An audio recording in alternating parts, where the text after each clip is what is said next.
Hello, everyone. My name is JD Colon, and this is Indie Comics this week. And yet again, I brought on another fantastic group of independent comic book creators. So without further ado, I'm going to bring in this guy. There you go. What's up, brother? How are you doing? I'm well. Yourself? I'm a little upset with you tonight, buddy. Why? Because I looked at the cast that's coming on, and there's quite a few people that do not have beards, and more specifically, there's quite a few people that don't have gray hair. That's pissing me off, bro. What's the selection process like nowadays? Come on, man. Listen, man, we got to get rid of the gray beards and we got to bring in some younger folks. That's all that is, All right, well, let's bring them on and let's introduce everybody to, why Uncompleted. How about you do that? All right, so we have our co-host for tonight. Hey, how's it going? No beard, but I don't know, maybe gray. I'm turning 50 this year. I know I don't look my age at all, so no gray yet. Yeah, well, I mean, but we all have glasses, so there you go. We do. My family had glasses for years, and then they gave me such a hard time when I had to get them. They're like, join the club. I'm like, okay, whatever. So yeah. So I'm here pitching my comic Knocked, which I got 3 pages left of the 3rd story, and then I'm done. So I'm getting that done. Happy to be here, man. Way to be, brother. Hey, What's gray-haired beard. What do you want to talk about? That's it. Hey, I'm only 28. I've got grandkids that are almost as old as I am. So there we are. Randy Zimmerman, Arrow Comics. Been around for probably too long. So doing all sorts of stuff right now. I'm working on the Atlantean with Russ Leach. It's the continuation of the Shadow Kingdom. It's Cull, it's Brule, it's barbarian stories. It's all sorts of fun. So next campaign for that will be on fundmycomic.com in March for number 2 of the Atlantean. Almost finished. So it's looking real good. Russ is killing it. Well, He you both is. He's just knocking it out of the park. Yeah. And if you like Atlantean 1, you're going to love Atlantean 2. So. All right, cool. Jorge, pleasure to meet you. Jorge. Please announce same. Introduce yourself. Same over here. Pleasure to meet you all. Hi. Well, introduce yourself. Yes, so I'm Jorge, comic book artist and illustrator from Colombia. I like most of my projects so far have been horror inclined. Mm-hmm. So that's kind of like what I've been doing recently. Not much to say so far, I guess. Okay, fair enough. And your partner in crime, what's up, Morgan? Hey, what's up, JD? It's nice to meet you. Nice to meet you as well. Please introduce yourself. Yeah, my name's Morgan. I'm a 20-year-old cartoonist based in Tennessee, and I'm running a Kickstarter campaign for the 4th issue of my comic book series, Frankie Boy Monster, who Jorge is drawing the main story for. So yeah. All right, cool. Hey, look, and now I'm gonna bring on a guy who has both a mustache and a beard. I think he might have some gray hairs, but he definitely has glasses. Thanks. Cheers, mate. Yes. Hi, I'm Herron. I'm a writer and creator of 3 series, Enenra, Ice and Bone, and Amor Patrice. Ice and Bone is on Kickstarter now. It's a action samurai horror. So if you like kick-ass sword-wielding decapitations, then check it out. All right, cool. All right, now this guy, no glasses, mustache, beard, no gray hair. No gray hair in this guy. So. What up, everybody? I specifically didn't wear my hat because I wanted Jay to see the jet black hair, because I know last time he was on with me, we had a whole... He's like, you're so young, man. You got all that black hair. I'm like, you just can't see the grays. They're in there somewhere. No, brother, you don't got to know. I got the Stanley sideburns going on over here. You know what I'm saying? Come on. When you have to go looking for the gray hair, you have no gray hair. Yeah, that's a good feeling, I guess. I can't complain about that. But I mean, I'm the gap between everybody. Like you said, I got the beard. I got, I'm in there, But you're holding the line. Yeah, glad to be back. Nice to meet you again, JD, for like the 4th or 15th time. I don't know how many times I've been here, but I love being here. Nice to be on again. Listen, it's always great having you on. You know how it is. All right, gentlemen, let's start with the damn show question. Uh-huh. All right. I don't know if any of you got a chance to look at it. Greed, is it working for or against us as indie creators? Now I'm gonna let you guys come up with your own interpretation of that question. If you need some clarification, you can ask. But I'll let you go for it on your own. Jeff, what are your thoughts? I mean, personally, I can see how it's benefiting me a little bit because instead of canceling, accounts with certain social media things for political reasons, like some people have been doing, I have not been doing that, and I do get a lot of backers from those social media things. So, I mean, is greed helping me make my comics? I guess so, or I guess I don't know if that's greed. I don't know what you call it, but that's kind of what I took from that question when I read it. Mm-hmm. Other than that, I mean, I think there's people who on social media don't know how to use it right. So they'll only post their own posts and they won't retweet other people or repost other people and stuff like that. And I think that's a stupid kind of greed. They don't realize they're hurting their own, community building ways like that. Like when you retweet another person's Kickstarter, they remember that. And then next time you run a Kickstarter, they retweet it. And say you run 5 in the time that they run 1, they're going to retweet all 5. You know what I'm saying? So you gotta spread the love. So you don't be greedy about that kind of stuff too. Even if you have a bigger following, stuff like that, that shit don't matter. You got to spread it for everybody. So that kind of greed does not help. Gosh. All right, cool. Mr. Aaron, what do you think? I agree. I think it's helping. I think not necessarily the greed, it's the ambition of getting comics out there, getting it published, getting it finished, getting the Kickstarter funded, which is always a difficult task in itself. Mm-hmm. The ambition, I think, takes over the greed because we always want to make it big, put Marvel and DC in their place and, make it really. Get your comics in the stores. So yes, I think it's working for us. All right, fair enough. I mean, to split a hair, I don't consider greed and ambition the same thing. But but that's splitting a hair. It's a very fine hair too. It's a very fine hair. So This fine. You're very. Randy, what are your thoughts? That's why most of us have beards, so we don't have to worry about trying to find a hair to split.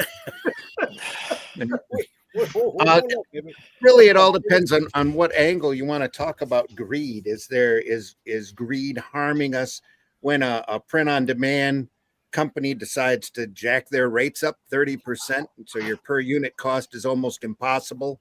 When the shipping rates jack up to unbelievable amounts, so you can't help but shipping anything overseas is 3 times, or out of the country really is 3 times more than the cost of your product. And is it greed in general? And are we here working in the indies to be greedy? I can't say I've ever rubbed my hands together and said, oh yeah, we're going to get that reader for another 50 cents or whatever a unit and really get them good. That's not I don't think anybody in the indie market is that kind of greedy at this point, especially considering our economy. So where do you want to take this question? Yeah, no, I think he's got a real good point there. Yeah. Like I said, that's why I left it open-ended. I wanted to see everybody's interpretation of the question. It's just it's one of those. I like Sarah's comment. When money outweighs the passion. There you go. Yep. That's very good saying that. I like that. Yeah, exactly. Next time someone brings this shit up, that's exactly what I'm saying. I'm just taking Sarah's line. Well, we're here in the indie market. We all should be ambitious. I mean, to one extent or another, we have to be willing. If we've been in the business as long as JD and I have been, I don't think greed figures in at all. Just trying to make a living would be a good thing, Yeah, I haven't had that in a while, so there you I started working professionally. So. Mm-hmm. Jorge, what are your thoughts on that question? Well, I mean, I think to a certain degree, it's like a good motivator, Mm-hmm.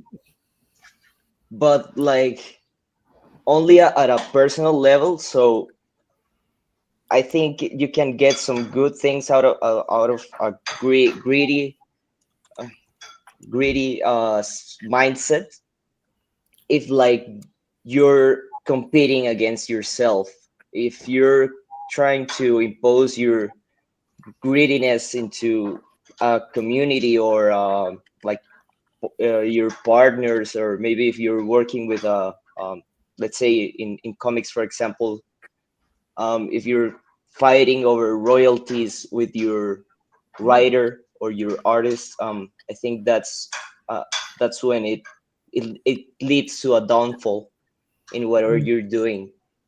And I say it from a point of like experience.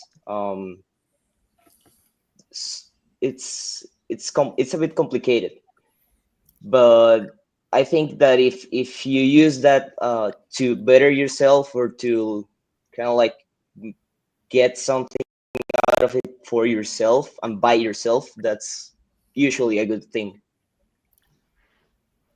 All right, cool. Well said.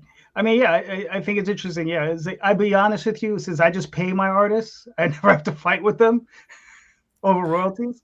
Yeah. So that's a good thing. But yeah, it's interesting. Yeah, I would imagine it's heartbreaking when you're sitting down and having a debate with someone who you're partners with, and be like, hey, what's my cut and this, that, and the other thing, So, yeah. Cool. Yeah. Yeah, it's so true, because like you said, JD, it's like, what royalties really? Like, first of all, it's like I pay my artists, and then I don't make no damn money anyway. Like, even when I sell the books, I just get enough to like reprint the fucking books and go back into the convention and try to do it again. Like, I don't know. I'm just trying to tell the stories. I guess I'm greedy because I want everyone's fucking attention, man. Well, But there you go. Yeah, but that's not greedy, but that's good, man. You're working, bro. You're working. But I like, Well, I listen, like the way JJ, we're working with. don't step on Morgan. yeah. Step it on Morgan. All right, Morgan. I'm being greedy, Morgan. I'm sorry. I'm the guest. I don't know. I mean, it's such a weird thing, because I don't know. When I think of greed, I think of self-interest, and I think to a certain degree, like, most artists are kind of slightly self-interested anyways, because like, if you're trying to get your vision out there, you're trying to like overcome any obstacle in your way, but not everything is an obstacle, and you do need to work with people, even if you're like the one guy writing and drawing the book for a certain amount of time. Like, you do have to ask for help in ways to like kind of navigate your space. So I don't know. I think mostly greed definitely hurts. I think, it. Yeah, I would definitely say greed probably hurts more than it helps. Yeah. All right, that's fair. Aaron, second one. I've always, to me, greed is always. I don't know if this has to do with greed, but it seems like the more greedy, more money is important to somebody, the safer they play it with the story and the content. And when money is not an obstacle, but just like the artistic vision, then they take more chances. You see this in video games and movies. Movies become very generic, especially the big budget movies. Same with video games. Big budget video games have become all samey, because why take a chance when you got all that money on the line? Which is why I find it funny when there's no money on the line in comics, people want to play it safe. I'm like, why? You're not. I mean, why would you want to play it safe in comics? And so I've seen. I don't know if this has to do with greed, but I've seen a lot of comics start on Kickstarter as like horror comic and adventure comic, and then they start going into like not so much the variant covers, but like the nude variant covers, or like certain things that cater to the collector's market, and kind of lose their vision. Like they start out with like really cool vision, and then they kind of go down to what sells. And there's been a few that I like. You're a former shout of what you started out with. You're making money now by playing it safe and catering to what sells. But so I sometimes don't know if greed and artistic vision can really go hand in hand, because artistic vision is you have to take a bigger risk. There's not a guaranteed return on investment. Playing safe, you're probably going to get some return on investment. Now, again, I can say this because my cost is minimal because I do everything myself. So, I mean, if I was a writer, I would probably veer more towards playing it safe, because I need to pay my artists or whatever. But since I can do everything myself, I'm probably allowed to take more risks. And there could be something in that too. So I just think the more greed takes place, the more generic things come. This is why I get so bored of like movies and video games, like, because I'm just like, where's something, and anything something different comes in, then I'm just like, wow. And then even though it never sells, it was still really cool. It'll sell like 40 years later. Like It did. Well, strangely enough, Yeah. and this is a video game, but I don't know if you guys ever heard of a video game called Okami. Yeah. You guys ever heard of Okami? Okay. It was a game where you played a dog, like a sun Yeah, god like incarnated as a dog. Yeah, it was awesome, and it was like a sumi brush oil painting, and you actually used a sumi brush in the game to defeat your enemies. It was really amazing, and it got ignored and didn't sell well. They're actually making a sequel, what, 30 years, 40 years later? So it did catch on, but it's funny. But were they looking into making money? Well, yeah, probably, but they probably knew they weren't going to make as much money as, say, Call of Duty. yeah, no. Yeah. So, I mean, there's a difference in that. Yeah. So, Gonna make as much as Doom. Doom, yeah. Yeah. Doom straight up ripped off Spawn. They're like, all right, we're gonna go medieval now. Like, all right. Yep. Yeah, I know. Mhm. All right, Jay. Yeah, all right. I see Greed as somebody who's charging $25 for a non-premium cover book that's only 24 pages. That's somebody who's not budgeting correctly. That's somebody who's not educated on setting margins correctly. I see Greed as somebody who's charging $20 for an autograph at a convention when they have no name and they're no draw. I see somebody greedy as they are selling a bunch of books and not giving the customer a break on a bundle. So, you're selling 5 books for $20 and it's still 100. Well, give them something else or throw something in there. Is that gonna work against us? Yes, because now that customer, forget about whether they had money to spread around. They're not going to feel comfortable coming back into our little section of the convention again. All right. So that also spreads around. I'm saying this because I have gotten that reaction firsthand from other people. Right. I see greed as people who at conventions are tearing down other creators just so they can make a couple extra bucks in sales while they're at the con. I apologize for that, dude. There's a difference, and there's a difference between that and poaching somebody else, right?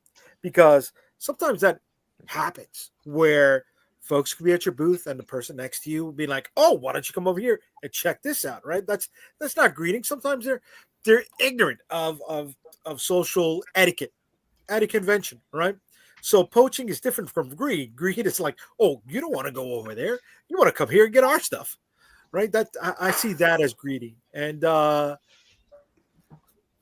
it's a rat fuck move. Excuse me. So right. Yes, it works against us. All right. I do know when you're defeated sometimes because if they set up the anime section next to me, I might as well just call it a day, especially with the teenage girls. Like, oh, I've got anime. I just add one of my tables completely covered in like teenage girls, which is fine, but they're not buying my stuff; they're buying that stuff. So Okay. Yeah, I mean, to answer the question, one of the things I see on Kickstarter specifically is you see creators on there making 5-figure sums and not just 10,000, they're making 20, 30, 40,000, and they're using AI covers, right? Mm-hmm. They're using AI on their interiors. And, when you're making that type of money and you have to just be like, all right, this is all mine. I'm not even going to share that out with an artist or an art team, right? I mean, I consider that greedy, especially when these people have been around for a while, because it's not just one, there's several of them, right? I'm not going to name any names. You go fish them out for yourself. They're there. Put them in a private jet. I'm sorry. Right. Another thing is they're long-time people who've been in this business who have made tens, if not hundreds of millions of dollars on this business, who I question as to whether or not they've ever given anything back to the business, right? And we're talking about long-standing professionals, people. If I mention their names, you guys be like, "Oh, that guy's beyond reproach," and I'd be like, "Yeah. Bullshit." Fuck that. Right, bullshit. You understand? A lot of these people, we have their toys. Okay, right? So, I mean, these are guys who are very famous, been in the business a long time. incredible artists. Maybe they give money to other organizations. Maybe they do, maybe they don't. But I don't feel they've ever really given anything back to the business, right? At least guys like Jim Lee, when the shutdown happened, he was doing a bunch of artwork and he was donating all that money that he sold those pieces to stores, right? Mike Mignola was doing something similar. He wasn't donating to stores, but he was giving it out to that food charity, right? And I mean, according to them, I think he raised over $700,000 for them or something crazy like that.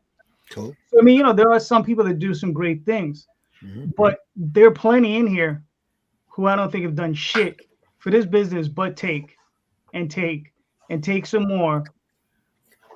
But I don't know. Maybe they're out there. Maybe they're donating to UNICEF and some other foundation, and it's like the episode of Curb Your Enthusiasm where Ted Danson donates as anonymous. Right. You never know. You might just not hear about it. Right. You never know, and that's quite possible. Or you could take that money and buy a couple of world record home run baseballs. I mean, you could do stuff. I know. Yeah, I know. That's what I was say. Well, I know. Like, didn't Eastman? He did the Zurich Foundation. Zurich Foundation. Does he still do that, or is it that? No, he can't. He ran out of money, brother. No, he he did. didn't. Okay. No, he didn't. He gave up on it because of Kickstarter. What was happening was he had people. He was giving the money to the Zurich guys. Then they would go into Kickstarter, raise another 10, 20,000. He was just like, what am I here for? I'm just giving you $5,000 because that was the cap. Was $5,000. Yeah. Mm-hmm. So he was just like, Kickstarter there. Go ahead. That was Peter Laird that was doing that, wasn't it? Yeah. That was Kevin Eastman. Yeah. It's more Kevin Eastman. Yeah, Eastman did Tundra. Okay, cool. Tundra. He had MoMA was or Mocha. Which one did he have? MoMA, Mocha? He owned the comic book museum. Oh, I think I know that. Was Eastman, yeah, wasn't it? That was Eastman. Yeah. He owned the comic book museum, and I forgot which one it was. I'm sorry. Peter Laird's still out there. He's been more quiet in the industry. I think he just kind of went his own way a little bit. He's still in comics, but not as much as Eastman was. Eastman was much more into his own company, Heavy Metal. And Peter Laird, you were like, what happened to him? And then when the Turtles came back with Last Ronin and stuff, you've seen a little more of him. But I think he just kind of he got enough money to not do anything for the rest. Oh yeah, no, he can just sit there. How about that? Yeah. That's it. Yep. All right, Jay, what's your question? Yeah, I had one, but the AI thing brought up something really nice. What happens if you spend premium bucks on an artist who has a name that can be traded on, that provides you with an AI cover, but you don't know that it's an AI cover until it reaches public or you've gone to print? How do you handle a situation like that? Well, it's not what happened to McFarlane, kind of, or did he know? Remember we had that cover contest and they were using the guy. Aaron, guess first. Sorry. Sorry, my bad. Yeah, I was just thinking. Sorry, I was thinking. He's excited. He's excited. I was like, triggered something in my head. I'm like, he's in the navigator's chair. He's ready to go, bro. I was like, sorry. But now the other Aaron. Sorry. Shit. No fault of your own. You bought an AI cover. I would definitely speak to the artist and say, "What the fuck? Give me my money back." So wait, is this like a warning that anytime now we commission an artist, we should totally say this better not be fucking AI before we even get to the work? Well, I know there's because now they might just sneak it past us. Well, even there's a AI detecting software you can use to upload a picture, and it'll tell you if it's 95%, 98% AI. It grades it like a comic. Yeah, it grades it in certain categories. So because Travis, he posted something because he was looking for an artist, and an artist sent him something in a post, and he put a screenshot of it's 98% AI generated. So it's like, get off my feed. Oh wow! I mean, if it gets through that and it's out there, is it printed or is it going to be printed? There's a big difference. If it's printed and it's out in the public, you're right there in the middle ground, brother. Yeah, you sent the books to print. Yeah, I'd probably still send it because obviously the backers are waiting for it. Okay. I'll send them to the backers, but I'll probably say if you want a different cover, we try and kind of work around and getting a different cover for them, because you already spent the money on the prints. So I would probably still use it, still send it to the backers, but I'd given them option of, maybe the next campaign, give them a different cover as a kind of a go-between. Well, Aaron, let me ask you this. Let me throw this on top of there just to really mess it up. So let's say you spend. No. I'm going to add to your question. I'm going to add to your question. So let's say you got the cover, and let's say you paid for the cover, and that cover made 20x what you paid for it. How would you feel about it then? All right, hold on. I got the answer for this. I think. All right. So at this point, what I would do if you made, even say you made double, all right. So what you would do is you'd fucking take that money and hire a real artist, tell that other guy to go fuck himself, and just do it right, and not even put that other cover out. I like that. Because you wouldn't have to worry about getting your money back. Because the main thing would be getting your money back. Wow. The second thing would be not fucking over your backers, like you said, and never use that artist again. And also putting that motherfucker's name out there for fucking with you. Yeah. Well, and also I would warn to deliver whatever you promise the public, because that's the hook on there. Well, my question You've already is, solicited the piece. Right. Is it already sold? Is that what you're saying? Yeah. See, that's the thing. I mean, you're fucked at that point. I don't know. That's tricky. Yeah. Why has this happened to you, Jay? I'll still send it to the backers, but if they come back, even if they just get issue 2, I'd still give them issue 1 again with the new cover. Okay. Because you kind of. But it's like once you know it's AI and you put your name on it, it almost like tarnishes your name. So it's like, even though the backers pay, I would just refund the whole Kickstarter before I'd send it out with AI. I'll tell you that right now. Okay, that's fair. I don't mean to cut off Herron or nothing, but I'm just like, to me, I'm like, I couldn't send out an AI cover with my name on it. I would never do that. Not if I knew about it. Like, if you don't know about it, that's one thing. These guys fucking treat it. But like you said, Aaron, you can check everything. So that's, but I mean, man. But how good is that software? I've never used it. That's the thing. I'm never gonna use it. I'll tell you what right now. I better be real about it. I'm not gonna use it. But like Jay said, like, if you already got the backers on, but I would just straight up cancel the whole thing and just apologize and say the guy AI fucked me and that's his fault, and we'll do it again. Because I'm good enough to run a Kickstarter and get it right the next time. A cover's not enough for me to fuck myself and my people. Like, nah. Yeah. Okay. There's also a good chance if the artist is really good and well known that you get a false positive on that too. That's another thing. Like, yeah, they're stealing, and that's what you really have to watch for. Yeah. The majority of your backers probably bought that variant cover just to get that artist. And what I would do if it came across my desk after everything was already printed, the campaign was done, everything looked great, I'd go back out and tell everybody that somebody's run this through AI software and it's come out really hard, but you've already printed books. You've already got customers that are looking for that artist cover. They're looking for that cover, that you're going to send that cover out. And that if you don't want that cover because you're against anybody that uses AI, that you'll print another cover for them and send them that product. But in the meantime, I would make sure everybody knew that cover would never go back for a reprinting, that the AI cover was an accident. It was a mistake on your part, mea culpa just a little bit, and don't offer anybody's money back. Yeah, well, it's like crazy because I guess I'm greedy. But I would definitely send that book out and then offer a secondary cover. But like you said, all right. So if it's already printed, then you're kind of stuck. That's the step where it's like, if you're a scumbag, kind of, if you throw it out, because that's kind of like wasting all that paper anyway. So it's like you're damned if you do, damned if you don't at that point. So you might as well send that shit. Jeff, never pulp anything. Jeff, never pulp anything. Okay? I think they already had that happen in the market, and that's the way that person handled it. And I seem to remember that being a real good thing, saying, "Hey, we're sorry, we ran this through software. It looks like this guy's doing AI, but we know that most of you bought this because you wanted that guy's cover. So we're going to ship the books out unless you tell us otherwise. If you tell us otherwise, we'll send you another one with a different cover that we know for sure." But then if the collectors have those comics, it might be worth a bit. That's the hook. Limited. You're inadvertently creating a collectible. You leave it up to them. Yeah. Which, by proxy ends up making it a desirable piece.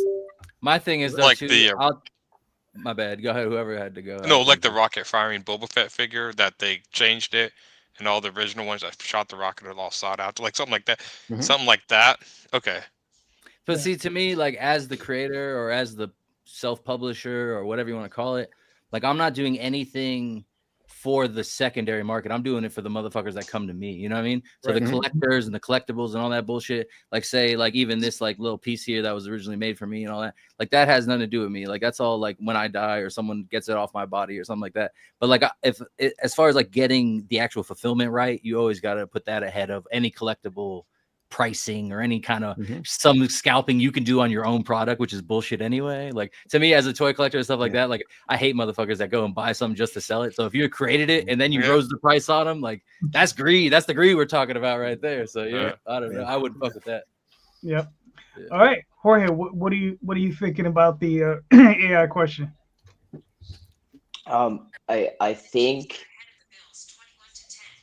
I think personally I'd be chopping heads right now. I really hate the like what has been going on with the use of AI, especially in the graphics and visual part, also in the audio or like music department, because there's like a lot of abuse. It's not even use. It's just straight up abuse of AI in visual media and music media. It takes away a lot of like the human resource part of what creating is. So let's say I'm working with an artist and he provides me with an AI made cover. I'd be just chopping heads. I'd be like posting his name up everywhere. If let's say the book was already printed, I would burn down those copies. That's I was thinking that in my head. I'm like, would people get mad about that? But I kind of would want to do that. Yeah. My thing is, I would rip the covers off of every one of them. Honestly. Yeah. Maybe pasting another cover that would be time expensive, but I think it would be worth it. So yeah, that's my stance on that. All right. Okay, all right, but don't ever let me find out you're doing that AI, man. I can. Hey, I'm so worried now. I'm so paranoid after this conversation. I'm like, now everybody's gonna be fucking sneaky. No, Jorge makes great work. That's why I brought him on. He's a real artist, so he won't. He doesn't mess around with that stuff. So Morgan, what are your thoughts on the question? I mean, just kind of on the topic of like AI in general, I just think like it's tasteless and devoid of any kind of craft and whatever other synonym you want to put there. I guess using it as a cover, I don't really know where the lines of legality are on there, especially like when you're kind of putting that out as the product, because I'm currently just trying to figure out how to put my product out there. I've only been doing this for like a year now, so I don't even have a fully formed opinion about like putting out and selling AI artwork, other than I personally find it just distasteful on a human level. Yeah, that's kind of all I got there. But would you be able to send, like, say not Jorge, but say another artist you worked with did sneak something by you like that? Would you now you're in that position? What would you do? You know what I mean? I mean, I don't know. I kind of trust my tastes in that, like when you can kind of tell, like suss it out, kind of. Yeah, I mean, a lot of people that draw every single day and consume art every single day can tell the difference between an AI image and something that was made with a pen stroke or a brush stroke on paper. Like, I'm in the art department every day, and I have friends that are, not to sound, I guess, not to sound elitist, but, they're normies. They're not into art. They don't have the proper education of like how to appreciate art, and, they consume AI imagery, and I'm like, y'all, you know that a person didn't make that, right? Like they can't even tell, like, that made that, and it's kind of interesting. They're like, wait, what? You mean someone didn't do this on their iPad or anything? Like, no, you can tell. Yeah. So I don't know, but I don't know. I think that kind of gets into a whole nother discussion, but yeah.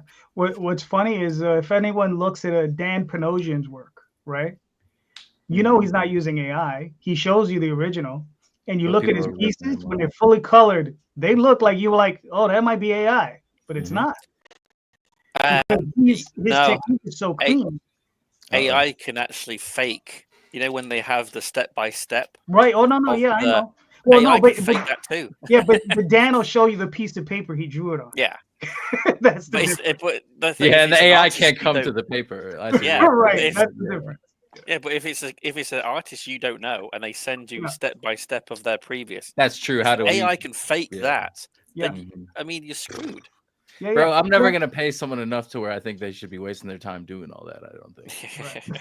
Like, are you really getting enough money off me that you should be fucking making 4 different videos of each page? Like, I mean, You'd be surprised, Jeff. no, you're right. I guess I am be surprised. Like now surprised. that I'm thinking about it, I'm like, fuck, Yeah, man. right. Like, I'm working with a new artist now, and I'm like, you know, I'm even showing the other artists I'm working with like those pieces and stuff, and now I'm like, I guess if he did this, I'm like, but it's like it's 99.99% chance it's not that. But now I'm like, oh, who the fuck knows? Yeah. I'm paying for it. I'm the one whose name's on actually it. I'm AI. the one, yeah. That's the thing. All you guys are fucking simulations. Like I'm all like, this is all the Matrix. I get it. What you're saying. Like, that's where Yeah. we're at. So Jeff, you got anything else? If not, I'm gonna move on to Aaron. I'm ready to move on because this shit's depressing. I'm with you. I'm with you there. So Aaron, what are your thoughts? Just thinking, listening to everyone, I've thought so much. I mean, I remember do you remember when and I have no idea. I think Disney. Remember when The Little Mermaid came out in VHS and they fired a guy so he painted a dildo in the background? Yeah. Does anyone remember it? I think Disney just quit doing it, but the covers were out there. Mhm. What do you And mean? so I'm like, No. It was. It's in like on the palace. cover. Oh, I know. I Palace just like, Yeah. of the Little Mermaid.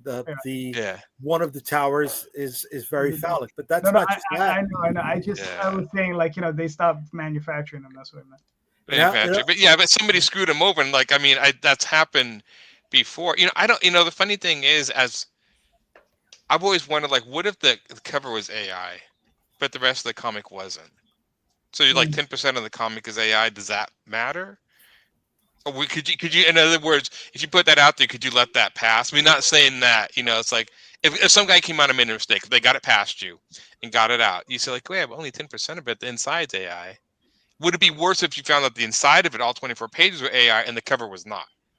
Like I'm like that, but I'm just doing like What's the quantity trade-off? here. What's the How trade-off? much- Right? What's the Yeah. quantity? I don't know. I mean, the Well, only 'cause, thing like- you do, Go ahead. go ahead. No, I was gonna say like I said, the one thing is you could rip off a cover, but ripping out 24 pages, then you got nothing. So that's the quantity. Well, here's another conundrum. Artists can illustrate an image and then run it through an AI filter that will color it in a different style. So let's say they illustrate something, then they run it through a filter, and it comes out being painted. I don't know. In this, pick an artist. It looks like Jim Lee now or Jay Lee. You know what I mean? So what do you do then? They're like, well, I drew it. I just ran it through a filter. And then it did something. I'm gonna just hit up Morgan and be like, "Yo, dog, is this shit colored by an AI or not?" Like, I can't. Well, these are the same conversations I you got kind of had when Photoshop. I don't mean to sound like it's like a superpower, but it's like I don't know. Like I've developed, tastes to where like I can tell when something's fake. No, and I you think definitely Jorge probably has too, because he spends a lot of time with traditional media and even digital media. But because even in my own mind, like I feel like I'm good at it or whatever, but it's like, like I say, I'm on a Reddit and like they post like a shitty AI thing, like you can kind of spot it a second. But I don't know, I've never used any AI program of any kind, so I don't know if there's like a good kind out there that, like you said, like maybe they take all of my art from one comic, put it in there, and it comes out a little bit like Danielle's or something. So it's like that kind of thing. But I think I've seen everything I need to see so far to know it right now. But I still don't know that the next thing hasn't gotten out there yet. That's kind of what I'm worried about. Yeah, these are kind of like the arguments when Photoshop and stuff, digital art came out, and a lot of artists were like, you had the computers giving you shortcuts. So this is the ultimate shortcut because there's literally no, you don't have to have any artistic skills to pull it off. You had to have some artistic skills to use old Photoshop. I say easy, old because new Photoshop has a lot of stuff that you can just bypass right away. Because like you could do photo bashing to make paintings and stuff. A lot of concept art was photo bashing, just cutting out photos and putting them together. So still there was work involved in it. I think the thing that bothers people with AI is the way it's set up. There's not really much work involved.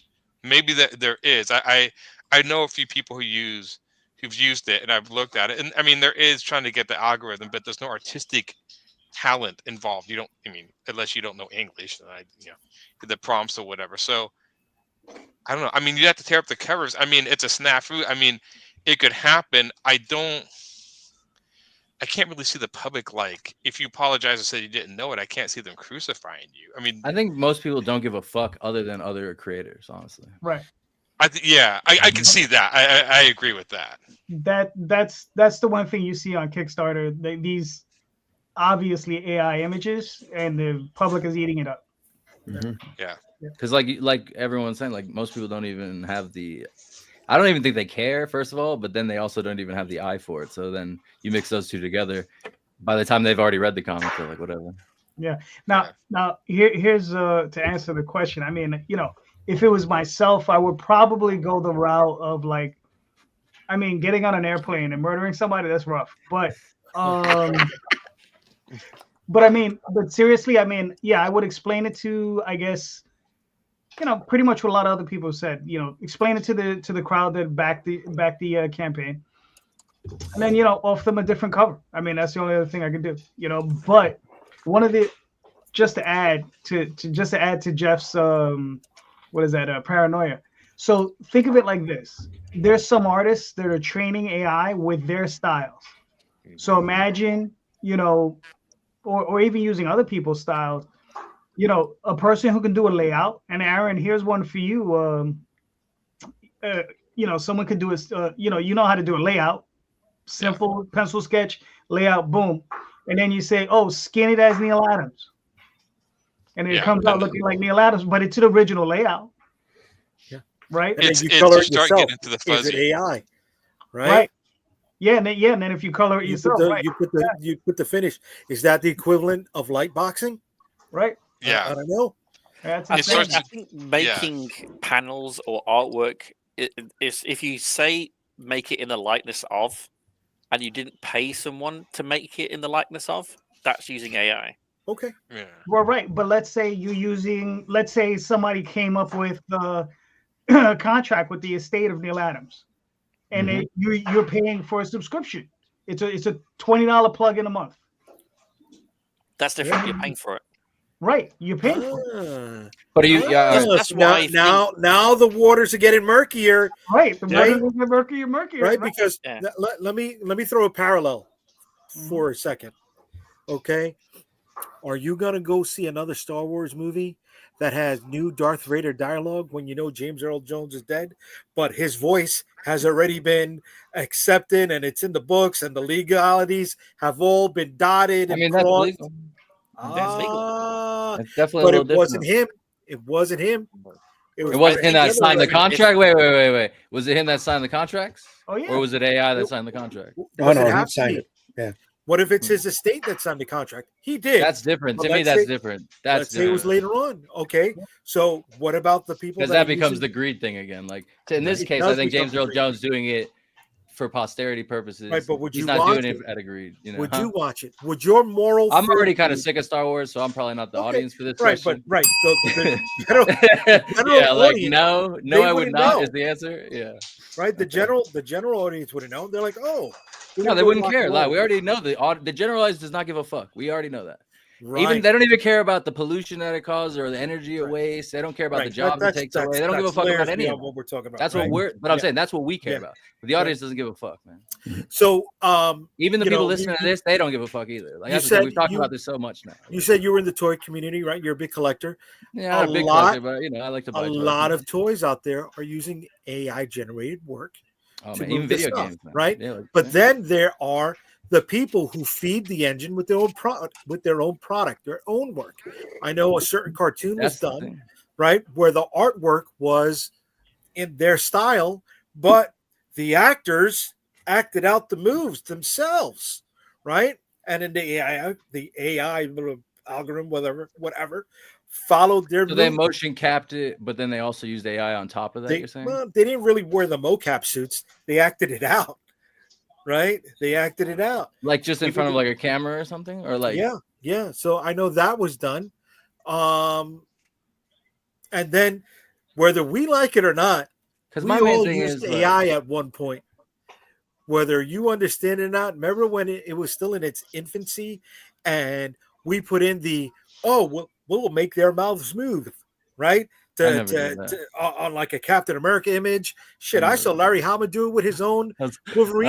I don't even know what you're talking about. Years before, the prompts were coming out, you Uh-huh. would put an image in a certain filter, and Mhm. it would either turn or they would move their lips, right, in sync with what you were saying.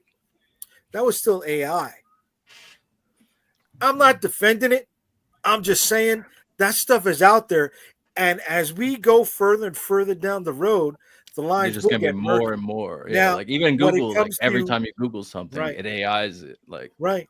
Well, I when think it comes to you getting burnt on work, well, I don't know about you guys. I'm not rich, right? But if I'm dropping 800 plus on a cover and I get burnt, fuck, right? I'm pissed. I'm I'm not pissed, gonna be able to sue the guy. I'll tell you that. right? Now, I'm also not as well informed on how to break down those images, right? Because somebody could be putting a layer on top of the AI image and putting out a sketch and sending it to me. And I'm like, okay. Yeah, right? I would have no idea. I would have no idea. But if I get burnt, yes, definite murky area. If I get burnt, I got to use it somehow. So I've already solicited it. People paid for it because they want that. I got to give that to them. Can I say, all right, in addition to, as a way to say mea culpa, or as a way to try to balance the scales? Of course. I feel the community understands that, right? Can tell the difference between somebody who's genuine and someone who's greedy. Right. That's where the greed comes back in. Right. That's where the greed comes back. I like it. Right. But I was gonna say, JD, what's the other show you do? The other podcast that I was on the one time. It's like you and like a guy named Rob, I think. Yeah, I think so. So we're on there talking about it one time, and they basically the whole conversation boiled down to like, no matter what, this shit's here, this shit's not stopping, blah blah blah. You know what I mean? And it's like that is the reality of it. It's like, as much as like you want to fight it or you don't want it touching your work, that's cool and all, but like you said, like there is no escape from it at this point. Like maybe eventually we'll fuck off, who knows, but it doesn't seem like it right now. That's all I know. I mean, you never know, Jeff. We could all be AI talking to you right now. That's what I already this is the second time He's like, yeah, man. I already fuck yeah, you guys are cold-blooded. Yep. I gotta take the headphones off now. I'm out. All right, gentlemen. I think we got some with some boy monsters to deal with. You want me to play this video, Morgan? Yes, please. Yeah, go for it. Thank you. Yeah, I'm Morgan D. Herron. I'm the creator and cartoonist behind Frankie Boy Monster. We are launching issue 4 now on Kickstarter. So Frankie Boy Monster is about a 12-year-old monster boy and his mad scientist dad. They go on missing missions and they fight the real monsters. This stems from my real-life experience of being raised by a single mother. Issue 4 goes into the origins of Frankie's friend Drake, and this issue is my love letter to all things vampires.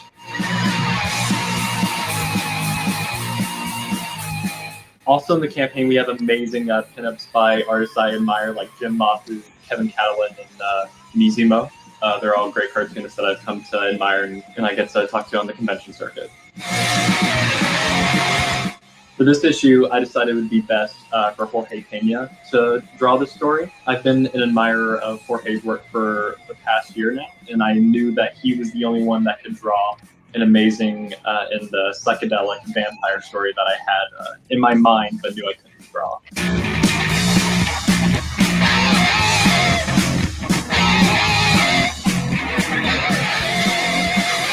Oh damn, Jorge made the song too. That's great. Mm-hmm.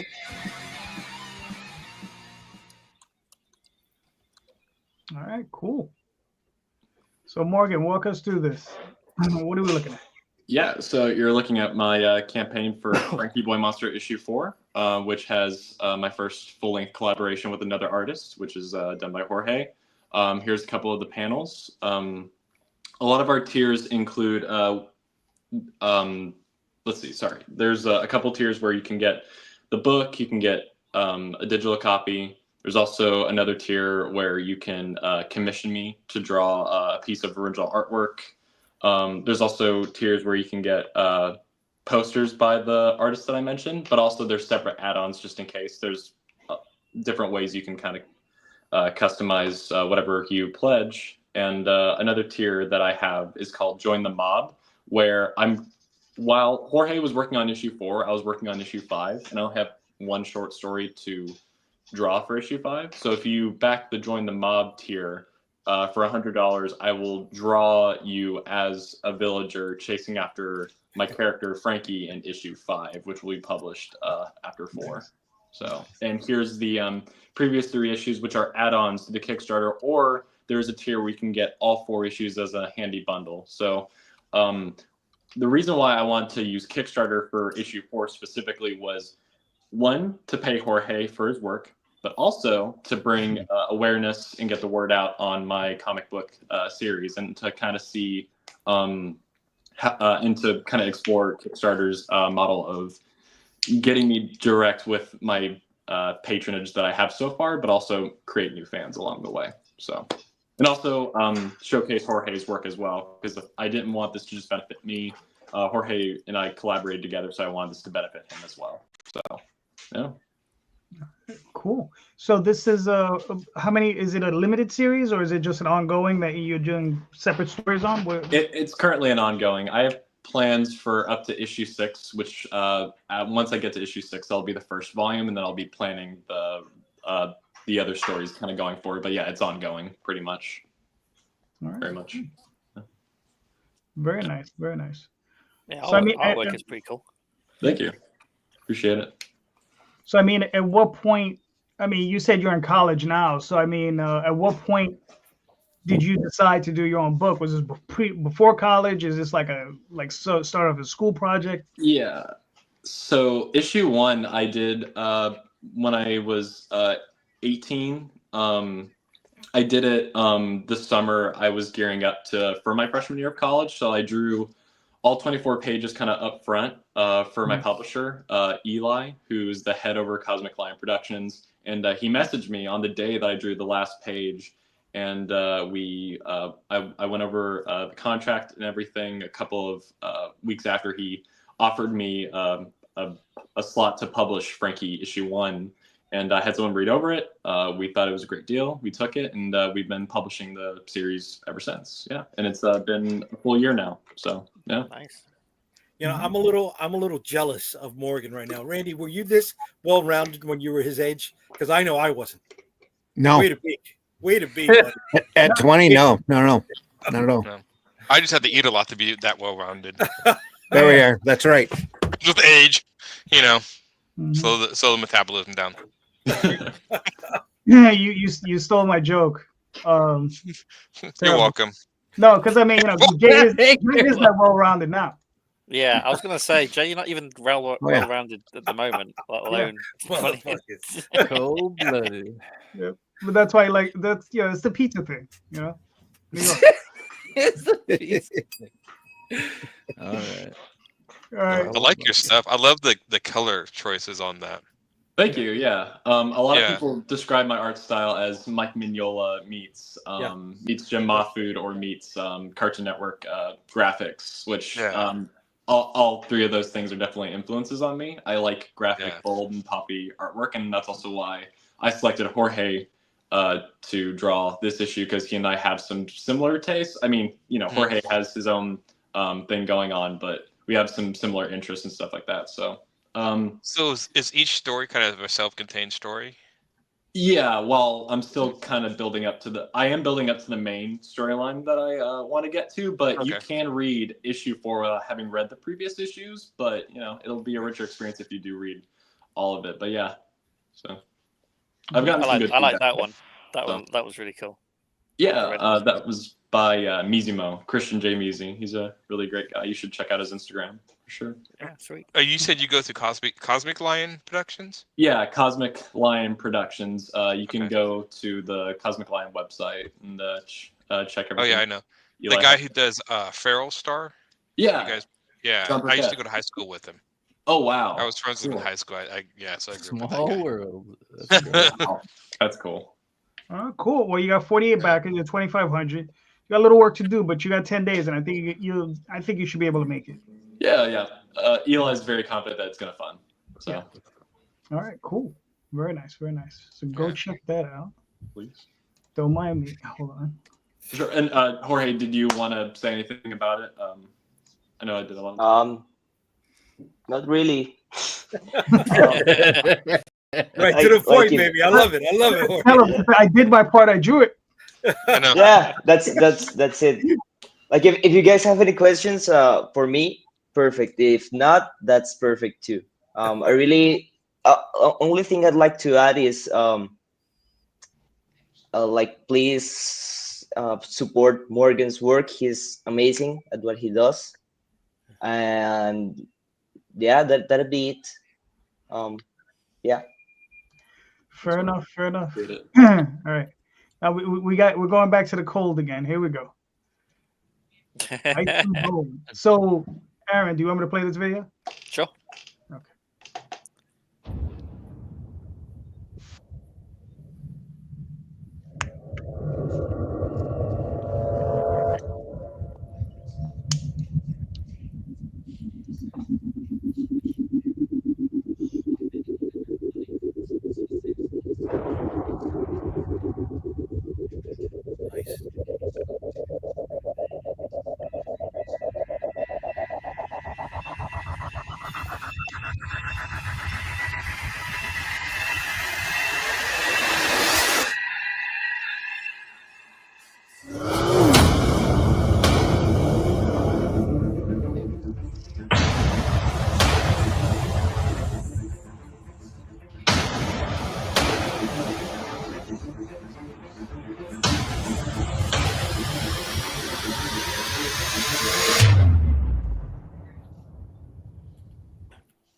All right, very nice.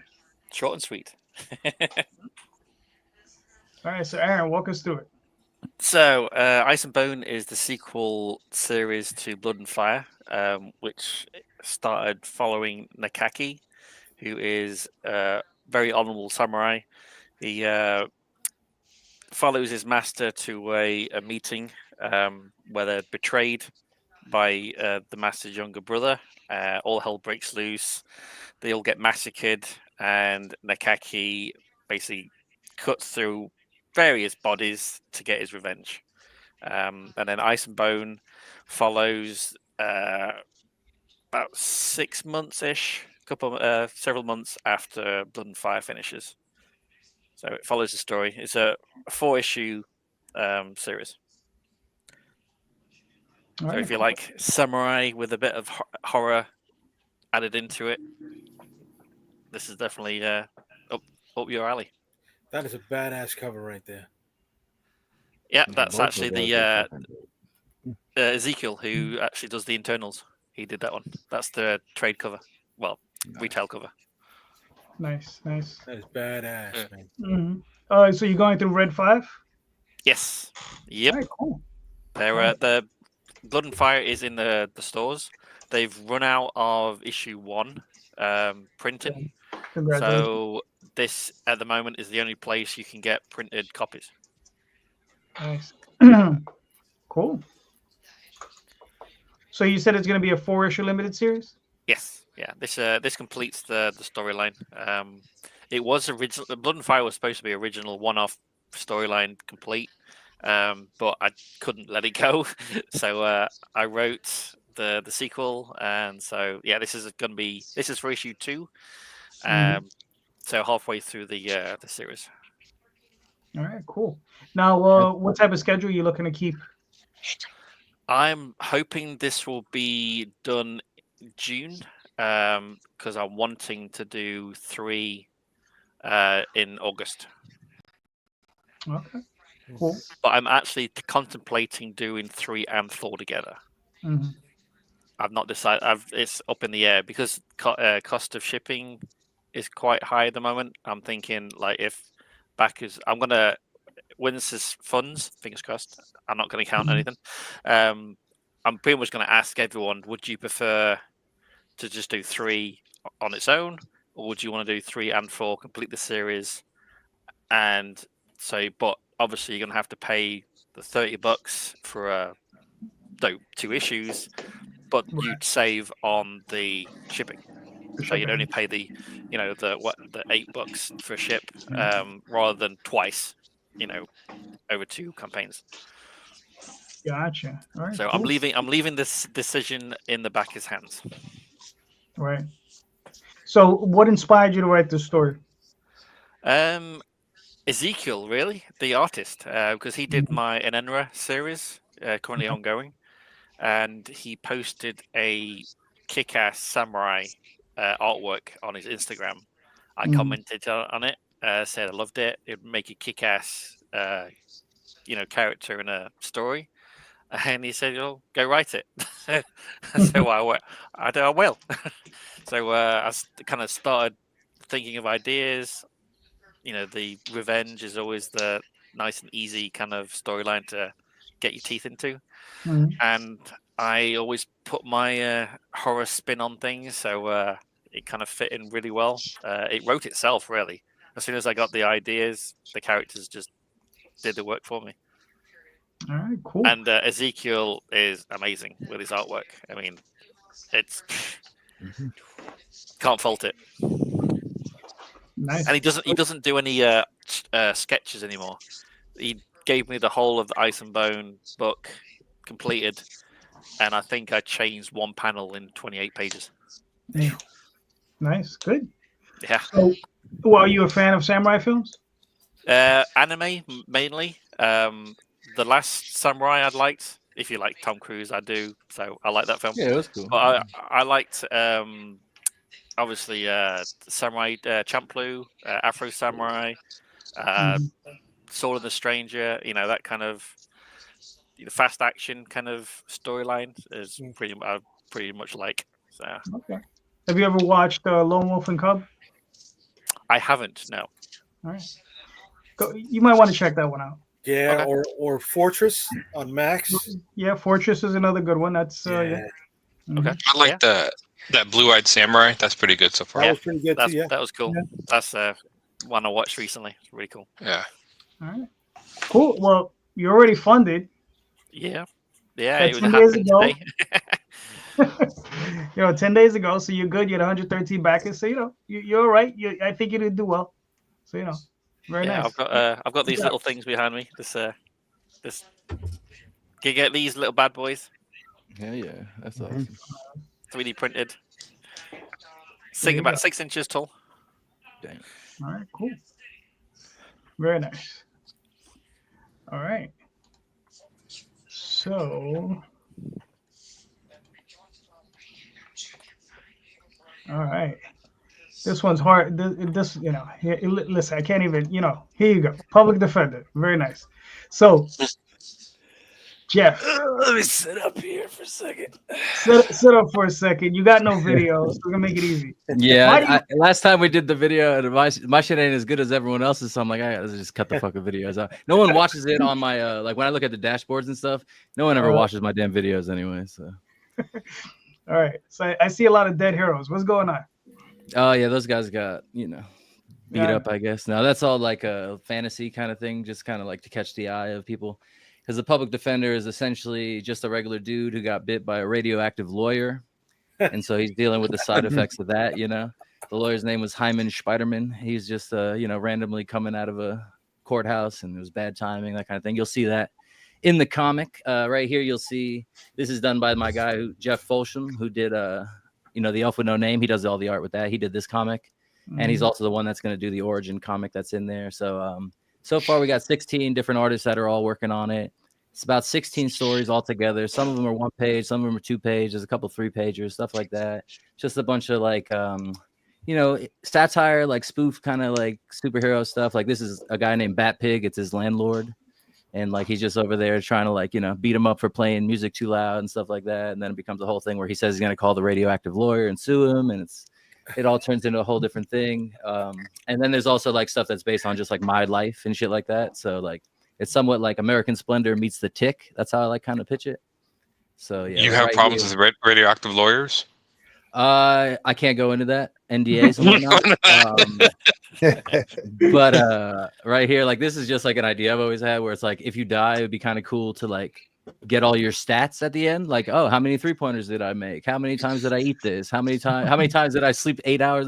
Just everything. I'd love to see all my stats because I like to play video games and shit. So like when I die, it would be nice and just how much time did I waste playing video games? I'd like to know that. So that comic's just kind of based on that. And then this guy, his neighbor's name is Godman, which is kind of like a joke on Superman. And he's supposed to kind of look like Aaron Judge. That's kind of why he looks like, got the puffy hair and shit. But basically he kills him to show him he has godlike powers and stuff like that. Then he brings him back to life and he goes to limbo and stuff. It's just like random shit like that. Like what happens when you live around Jeff, superheroes. using sports references in this group is really hard, bro. You know what I mean? Yeah.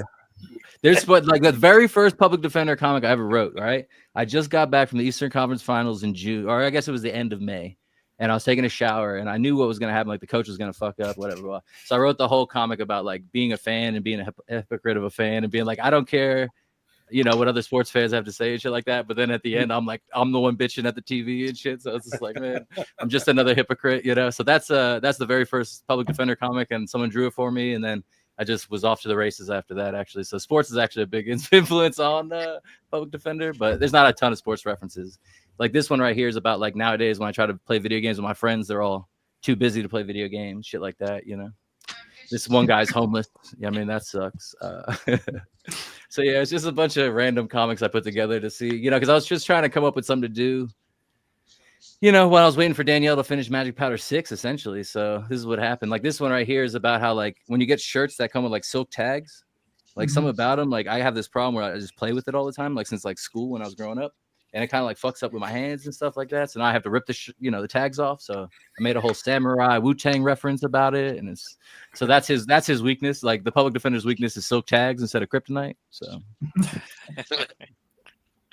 yeah, and this is right here. This is my favorite idea I had. So the back cover is like anyone who's just kind of in the mood to throw up the middle fingers with me. You know what I mean? We get everybody in here and just it's like 40 spots open. Like right now I think there's like 16 spots left.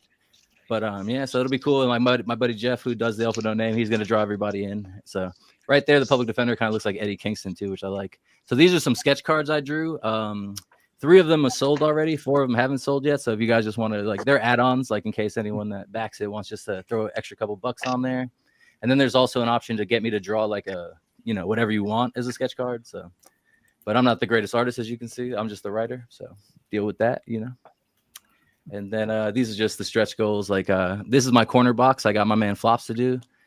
He's one of my favorite artists to work with. He usually does my covers and stuff. So this time I got him to do the corner box for this cover. And so if we hit like 5,200 as a stretch goal, I'll make that a free sticker that all the physical backers will get.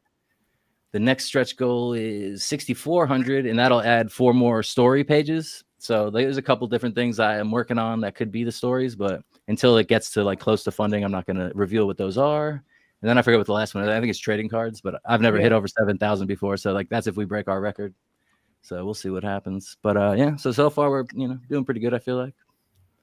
Yeah, and it looks awesome. It's funny. It looks funny as fuck. Yeah, it's just it's a lot of jokes. Like when you read it, there's like way more like inside jokes, Easter eggs, shit like I see. Like before high school, that one right there, that's done by Adrian Koleric. So he did 4 different stories, and it's all like kind of based on like a Richard Linklater like movie series called like Before Sunset, Before Sunrise, all those movies. So it's basically about like this girl I dated throughout life and shit like that, and all the stupid shit we got into. And so this one took place right before high school in 2000. But the Public Defender looks like a fully grown man because one of the side effects of being bitten by a radioactive lawyer is your memories just kind of age with you. So he's fucked up like that. So all of his flashbacks, he just looks kind of like he looks, So that's kind of why that in 2000 and in 2022, because there's another one I posted the other day, and it's like at the New Year's Eve 2021 or whatever, 2020, I watched the movie Tenet and I fucking hated it. And then that blew up. Everyone's like, oh, I hated it too. And then some people were like, I loved it. All I said was it's the biggest piece of shit I ever seen. That's what the Public Defender said anyway. But yeah, so I posted that panel the other day. So that blew up. But yeah, Adrian's work is dope. I don't know if you guys have ever seen like Trakovi. He did a couple other things. The Babysitter, I think it's called, or The Sitter. But yeah, he's out of Canada. He's just a dope ass artist. And I got lucky to, he agreed to work with me on this. I was excited. And like I said, the cover, this is just a bunch of like superheroes I like and stuff like that. And I felt like, when I do a convention, like no one's going to give a fuck about like a random comedy comic. But when they see those superheroes, they're going to be like, what's this? And then I can get them, So that's the main reason.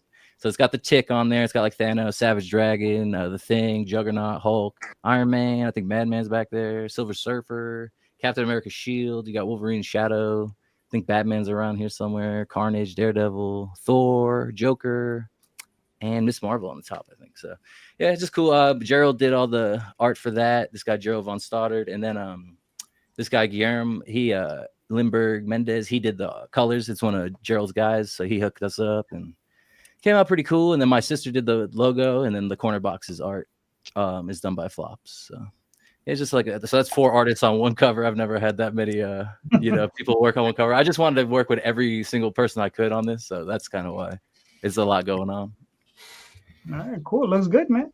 Looks good. Thanks. Thank you. Yeah, I'm excited. We got over 150 today. I'm excited. I was aiming for like 200, so I think we're gonna make it. I think we have about like right now 191, I think last time I checked, and we've only had like 70 something backers out of that. So, hopefully that'll come through. But I'm hoping we'll fun. I think so. You got 5 more days, but I think those last couple of days are probably gonna cover you. Yeah, that's what I'm thinking too. I'm not really too sweating it. I mean, if I don't fun, what are you gonna do? But track record says I should be all right.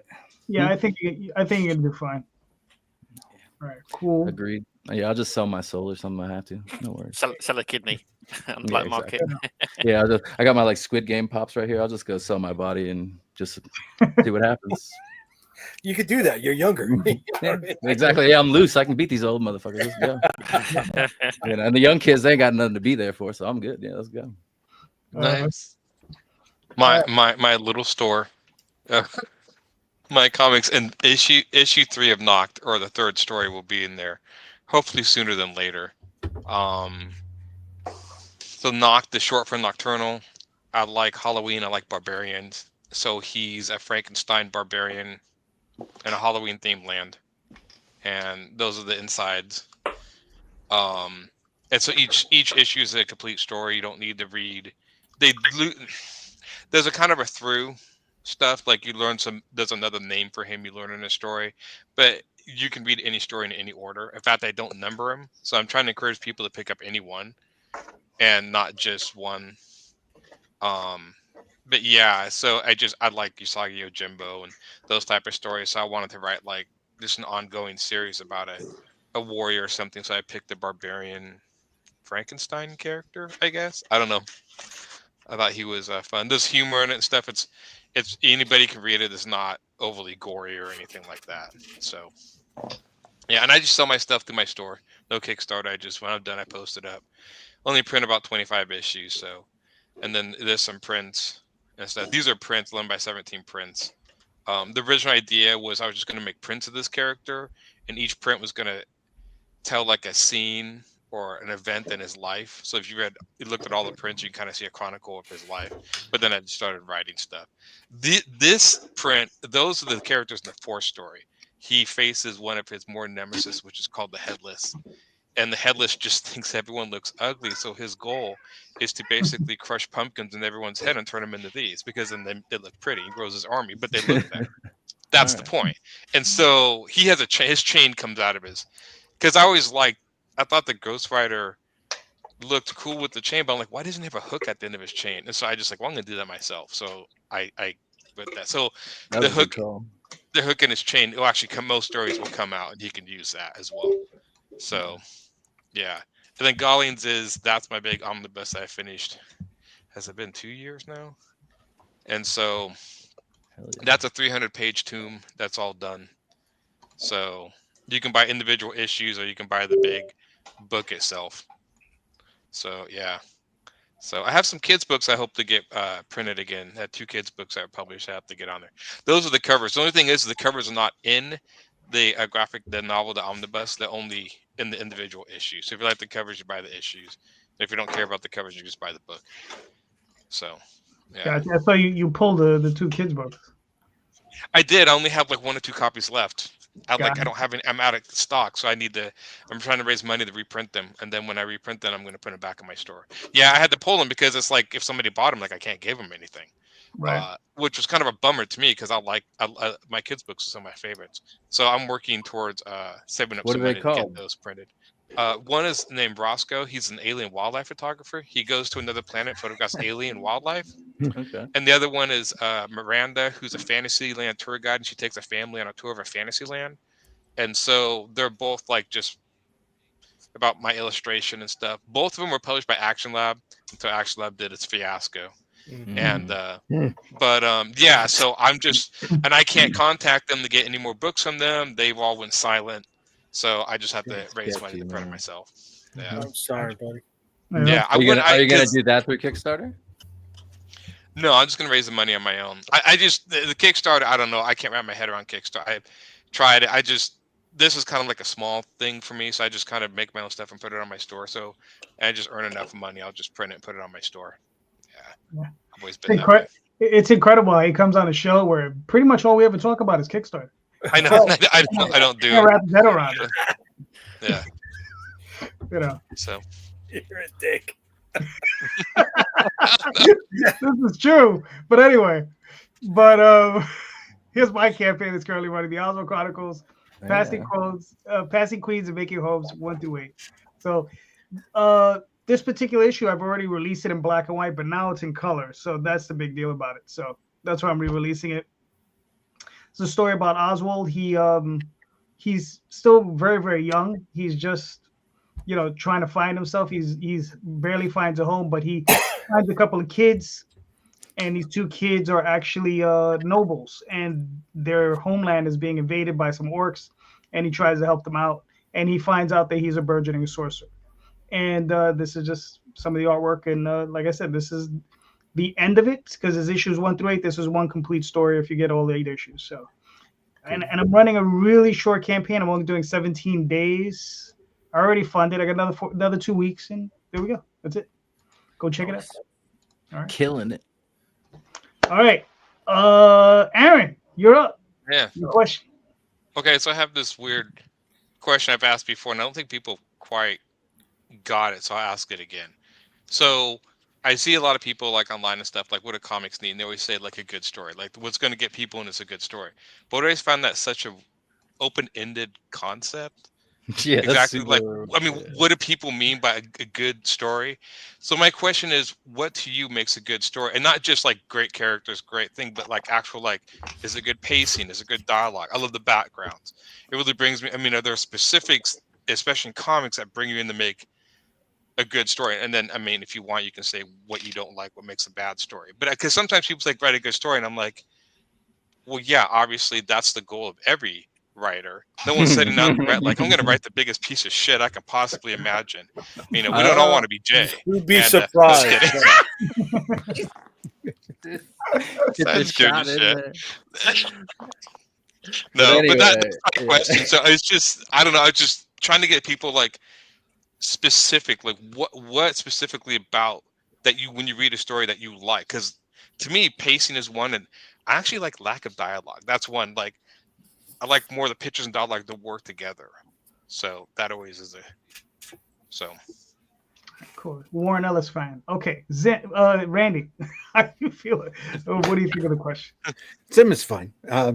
It comes down to entertainment value. You can have a mixture of text and pictures or whatever. And anybody can do a comic, but not everybody can do a comic. Not everybody can do a great comic. And the great ones for me aren't the ones that are written or drawn the best. They're the ones that are able to grab you and pull you in and not let you go until you get to the end of that book and you go, oh, well, where's the next one? And that it's a combination. And when you're working in like a assembly line or a corporate structure, everybody has to be hitting on all cylinders, because the wrong balloon in the wrong place or the wrong word in the wrong sentence can just throw you out of that story. And then it's really difficult to get back in. For example, there's one Image book out there that I had heard nothing but phenomenal things about. Everybody said, oh, you have to read this book. So I went out and bought a couple of collections and sat down, and the first thing I saw was, oh, all of this art looks traced and badly on Photoshop. And it's a fantasy book. So the way that they made it look like a fantasy book is they added horns and wings. And it's like, oh, marvelous. And and at that point, it was really difficult for me to get into it. Yeah. But there are so many other great comics, and I do 2 podcasts a week. One here, always be plugging, right? Sunday morning at 9 a.m. and then Friday morning at 5 a.m. where we look at great sequential art, stuff that we love that we've been lost in, or that from people that we admire, and take a really close look at that. But it takes a skilled craftsman and a lot of skilled craftsmen, if you're working on an assembly line system, to hit on all cylinders and make a product that you can literally lose yourself in, and all the way up until the last page, to the point where you get to that last. TV shows are the same way for me.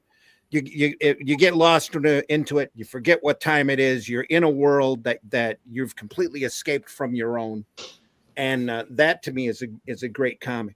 And the art style can be as realistic or as abstract as it wants to be to fit the work, as long as you can lose yourself in it.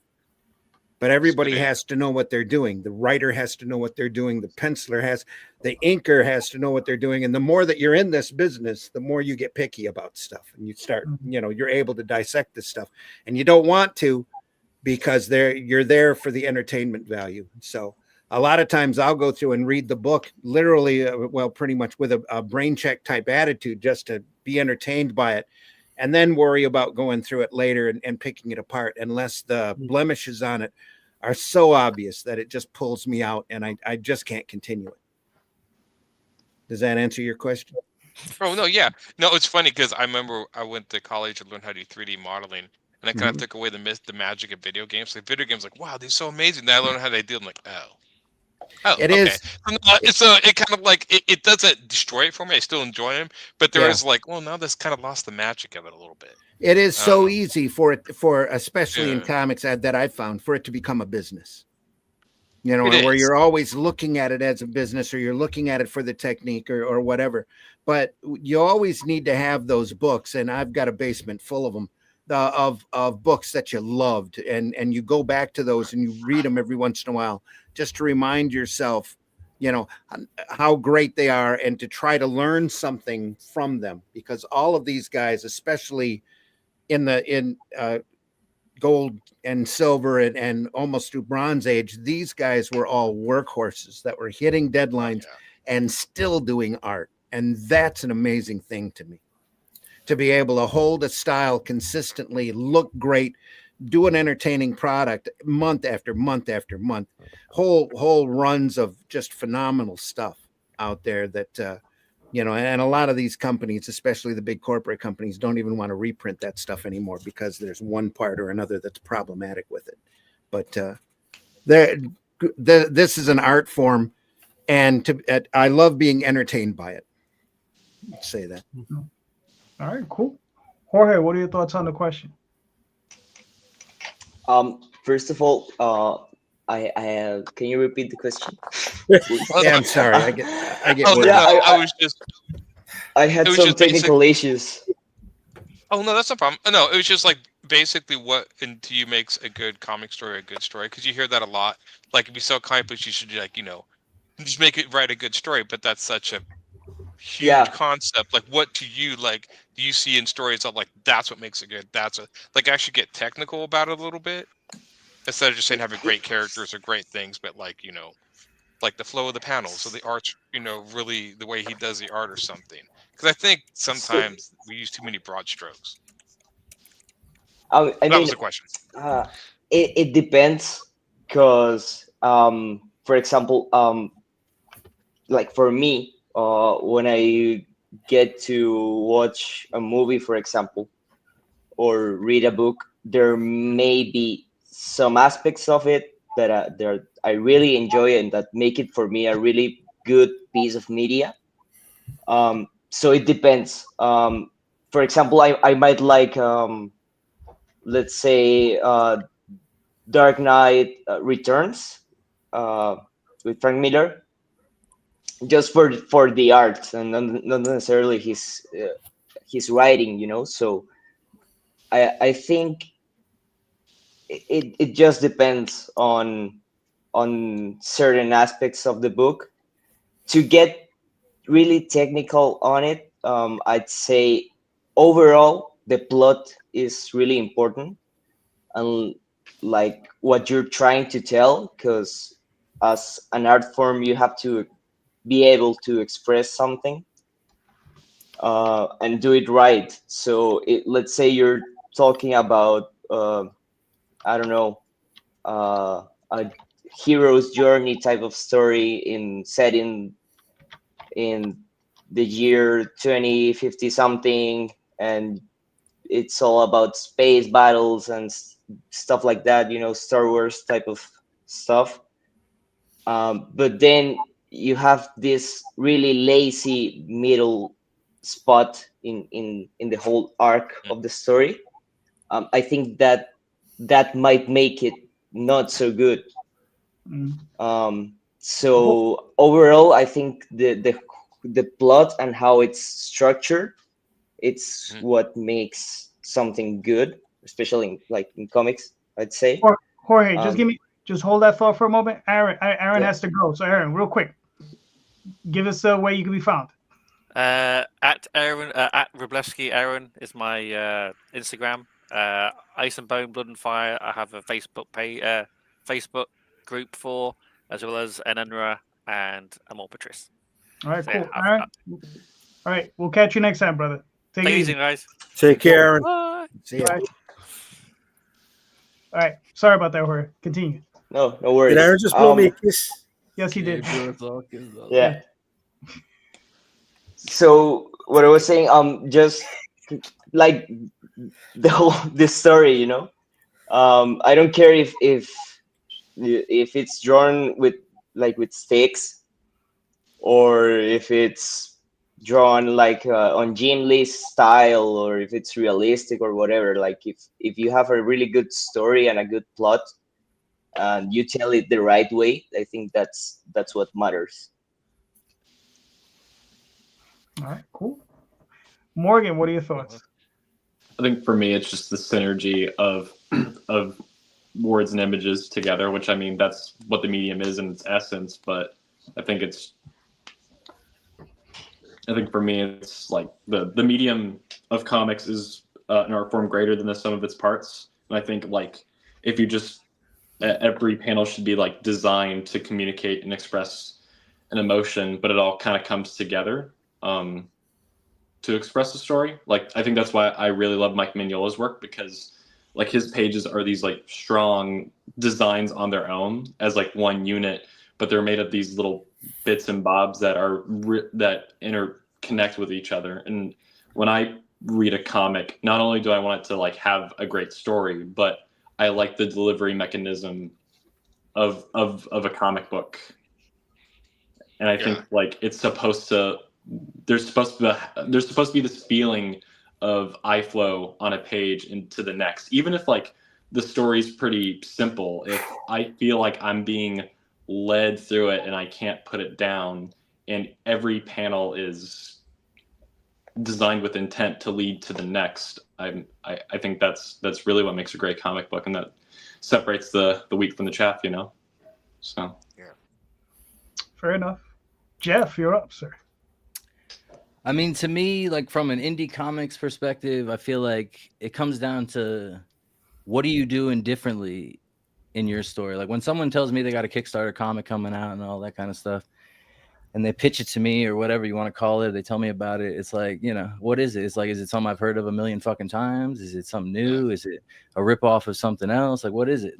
So to me, it's all about, I guess, the pitch, really, because I'm not going to get to the story if your pitch sucks. I don't know. So it's one of those things. If your thing is oh, it's a real personal piece and all this stuff, it's yeah, that's not going to get to me. I don't know. And I probably miss out on some good stuff, but it's I don't have enough time in the day to suss through everybody's shit by reading through it and to see if it is good, So are you taking a genre and doing a twist on it? Are you taking, you know what I mean? What are you doing that's going to stand out? That's the question. That's what makes a good story to me. To me, when I come up with my stories, it's taking something that's already kind of in the consciousness and then flipping it in some way, or doing it in my own way, in a way that people will laugh at. Even just pitching the radioactive lawyer thing, you guys all crack up at that stupid shit. You know what I mean? Magic powder, it's I had that pitch going from day one. You know what I mean? You know what I mean? So it's when people come to me with comics, they're oh, it's a superhero comic.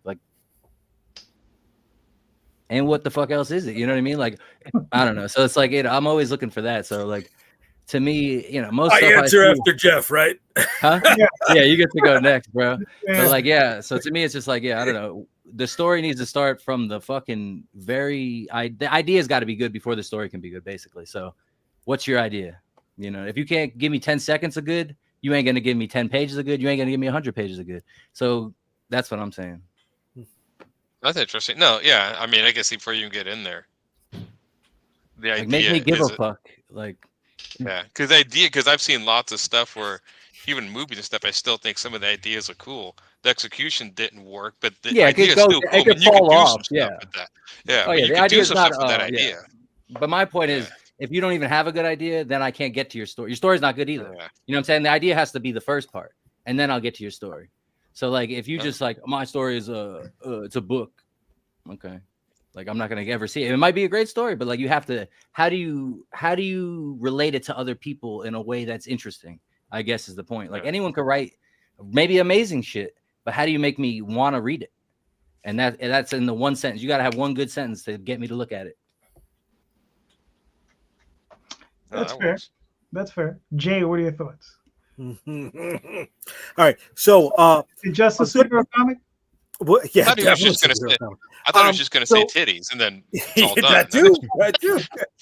Well done with that answer. Back to that greed. A good book will make me feel like it's money well spent, right? Mm-hmm. An amazing book makes me want to tell other people about that book. A great book will make me want to study that book, right? Two things that I've studied have been the first 12 issues of Invincible, and recently, Do a Powerbomb from Daniel Warren Johnson, right? They're both. One is a superhero story, one is a wrestling story, right? But that's just the window dressing. They're both emotional stories, right? The first one is what happens if you're lied to by your parents, right? Yeah, daddy. The other one is what happens when you're lied to by your parents. Okay, and I'm looking at, panel layouts, right? I'm looking at transitions. I'm looking at setup for emotional beats, right? I've got fucking notes on Do a Powerbomb. Like, I've broken it down and how they've set it up. And I'm like, oh my God, right? The average, okay, is this person following the 777 3-act structure? That's I see that right off the cuff, right? And I don't know how many times it could be a good hook. All right, you've gotten me to the door, but I'm not going to come back after the next issue because it's not a good enough story. I'm not going to bring that up, right? There's the other stuff. It needs to be a great synergy between X, Y, and Z. Of course. But if you're not capturing me, right? If you're not making me say, "Damn!" after I put down this book, I know this is going to sound weird. If any, I don't know if you guys are reading the Transformers book right now from D. Started reading it, yeah. Mm-mm. That's the same guy who did It's a book about robots, but it's emotionally triggering, and you're like, oh my God. I would have thought that G.I. Joe would have been what grabbed me over the Transformers. G.I. Joe's not doing it for me the same way Transformers is. And we're talking about art, right? We're talking about the way Mignola grabs those pages.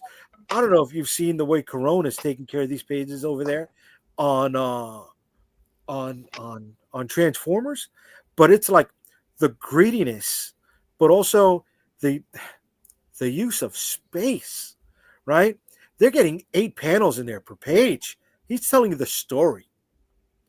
Not every panel, not every page. Not every page, yeah. No. Not every page is 8 panels, yeah. Right? But he makes sure he gets the work in there. And I'm like, okay. And I'm starting to break that down. I mean, that's kind of like what Aaron says too, like what he was saying about how like you got to tell the story with more than just the dialogue. Like, you know what I mean? Like the panels are there, but it doesn't need to be all words in all 8 panels either. Like you can do it with just 8 dope ass, physical or like action panels, stuff like that. So it's like, I think that's a big thing. Not all of the things have to be There is on no. screen. There is no. The thing is, though, the rule is to basically break the rules. That's what makes it good. So, like anything that's already been done, that's already been proven to be good, you don't want to do the same thing. So, copy that's not going to do you no good anyway. Yeah, sometimes you do.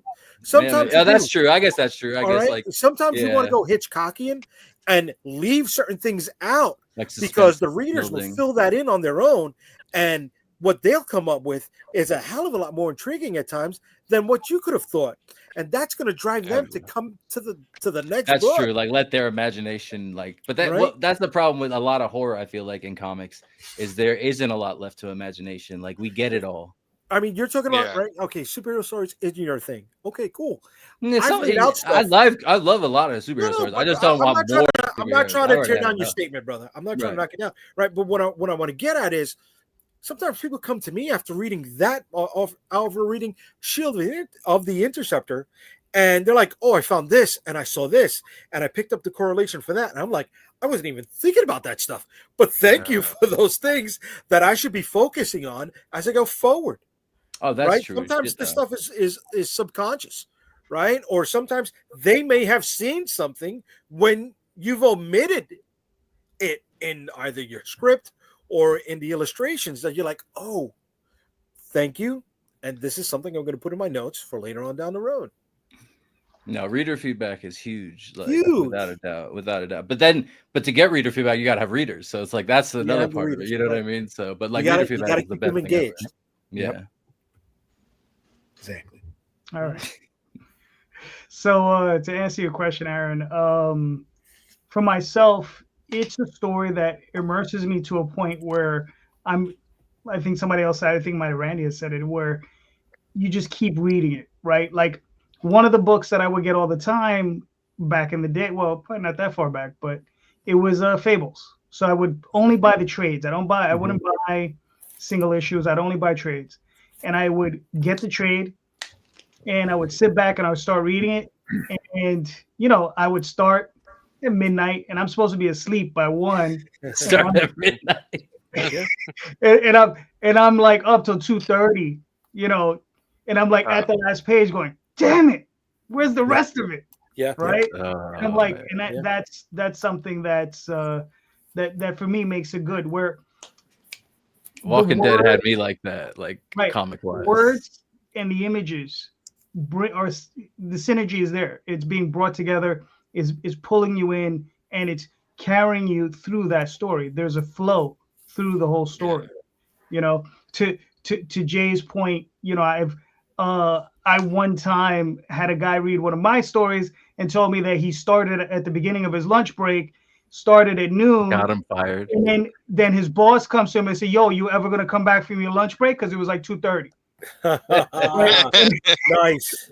And it was just like one of those things. I had another friend of mine reading one of my stories on the subway, and he cursed me out because he missed his stuff. Nice.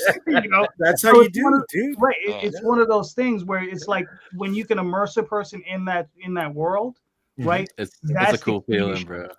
Right. For me, like I said, Fables did that for me. All-Star Superman does that for me. When I get into really, really reading like Frank Miller's Daredevil stuff, that does that stuff to me.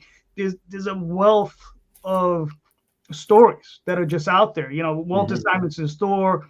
You go back, man. There's so much of it. It's incredible. But would you say you're mostly like your comics are mostly influenced by other comics, or would you say like it's all kinds of stuff like movies and no. My it's just comics, or you got to remember. I mean, comics are important to me. Literature is probably even more important to me. So because that's what I was gonna say. Like Cormac McCarthy old, is probably more influential. Jeff, old. Yeah, I'm old. So I'm talking about that's Isaac Asimov. Right, but it is more than just comics. Like that's the thing, because I feel like a lot of people I meet at like comic conventions and stuff, like all their influences are just modern comic people, and I'm like, that's cool and all, but it's like, but also depends on age. Right? That some people are my exact age. I'm talking about, like, right, which is even crazier to me. I'm sorry, how old are you? Ambiguous. No, I'm just fucking you guys. I'm 38. Yeah, I was born 88. No, funny, but 39 going on 38. Yeah, I'll be 39. Yeah, I'm gonna be 39. Hold on a second. Let me rewind it. Fuck you, Morgan. I wish I was 20 like you. Got head of hair, no fucking beret, okay? You know, starting from the beginning, he's already in the game. And Come on. Yeah, he's like 20 look at years Morgan ahead of doesn't me. have any toys. I mean, look at all your toys. I mean, that's definitely. I mean, he'll trade the toys for the years. I'm sure. I have a comic book collection in my closet, so I got my own toys. They're just not He's action figures, but whatever. Yeah, that's crazy to think he's only 20. That's it. You're 20. You're not even 21. Damn, bro. Yeah, no, I can't drink yet. And, I got I'm about to have my 4th issue published. Yeah. Well, that's probably why you got so many comics then, because you were not able to drink. I drown my sorrows in comic book goodness. Let me there tell you go. Brother, yeah. Do not meet me at a Comic-Con. I will get you hammered.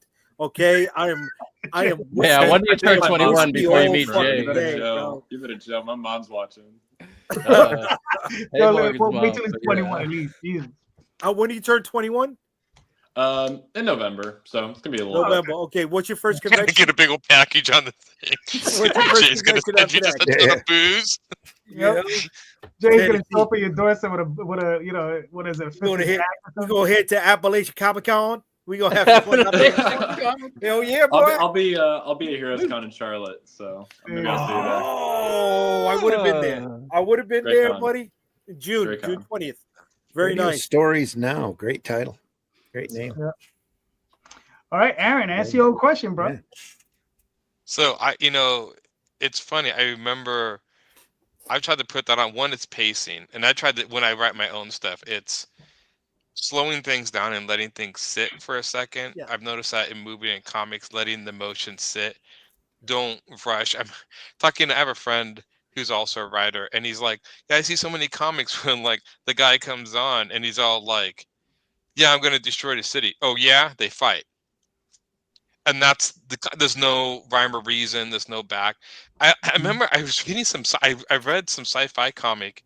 And I gave him to him, like, you check this out, and he read it, and he didn't like it. I remember, like, I think it was Kurt Busiek wrote it, and he's like, it was okay. And I was like, because I didn't think much of it, like, here, you can check it out. And he said, yeah, the problem with a lot of sci-fi and fantasy comics is it's just superheroes in fantasy and sci-fi.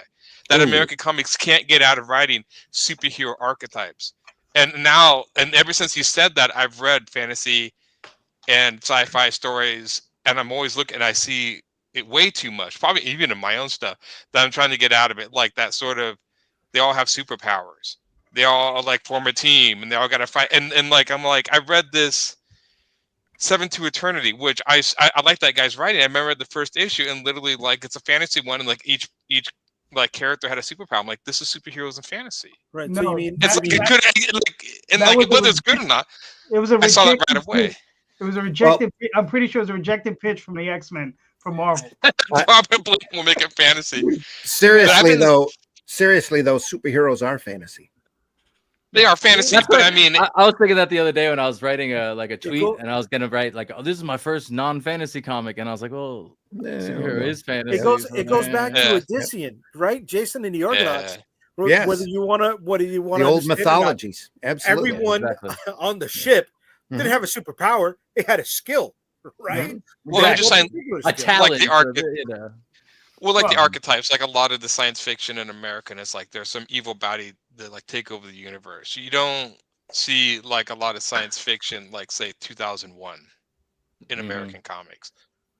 It's always like there's this evil villains go overtake the universe, and these other, yes, even though their superheroes are fantasy, there are archetypes to these villains where they are the ultimate good and they must defeat the ultimate evil. And so I'm always like, and I keep looking, and I'm like, there's got to be, and I'm the same way. There's been a lot of comics, and this goes with Randy, where he like, you got to read this, and I read so many of these books that people just rave about, and I just didn't. I tried to read Saga twice, and I couldn't get into it. Yeah. I just could. I don't know. I mean, I'm sure it's the greatest thing ever, but I love the bell. The what? The little bell. Ming. Yeah. Sorry. Ready get it a couple times. Yeah, I heard earlier. Hey, hold on. This is going to sound like sacrilege, or it used to sound like sacrilege. Not after the last few weeks. But I never vibed with Sandman. I never could either. I don't know why. A lot of people couldn't. I tried to read that series a few times, and I don't know. I have a hard time reading stories about like, let's take already established like like League of Extraordinary Gentlemen. Like, let's take like literature and then make our own story. And I'm like, no, that to me, it's like doing twists on old literature. I'm like, I know that's kind of, it's just not my thing. I mean, I'm not saying you can't do it. It's just like I'd rather do something completely new. Yeah, I'm not big on like public domain comics and stuff. Like yeah, that. it doesn't do much for me. Thank you very much. Thank you very much. I was reading Bone in college. No offense to anybody. I'm just saying, like, I see it and I'm just kind of already like, because I don't know. No, you know why they're in public. Any relation to it? You know why they're in public domain is because those properties have become tropes and those characters have been literally, part of the public consciousness. They become a part of. What are you gonna do? Yeah, history and shit. Yeah. Like, no, I thought it was just getting new horror movies. I mean, it isn't like every public domain character to a new horror movie anymore. That's how it feels. That's the thing that I have with horror in general, not just comics, but also movies. The people that create this stuff are the sum of their parts, and unfortunately, they've seen everything that I thought was a retread back when I first saw it. Right. So that's like now with like a great horror property now has to really grab you and be truly different and horrific in order for it to catch at least my attention or for me to enjoy it. And it's very rare, and it's especially rare in comics because there's so many intricacies to a good horror story that are missed that from people that just think, well, I can write a horror comic, it'll be great, I'll do a lot of shadows and have a couple of jump scares and everything will be fantastic. Yes, Jeff, you have a question for the class? Yeah, bro. Like, here's my question, Morgan. What are you reading?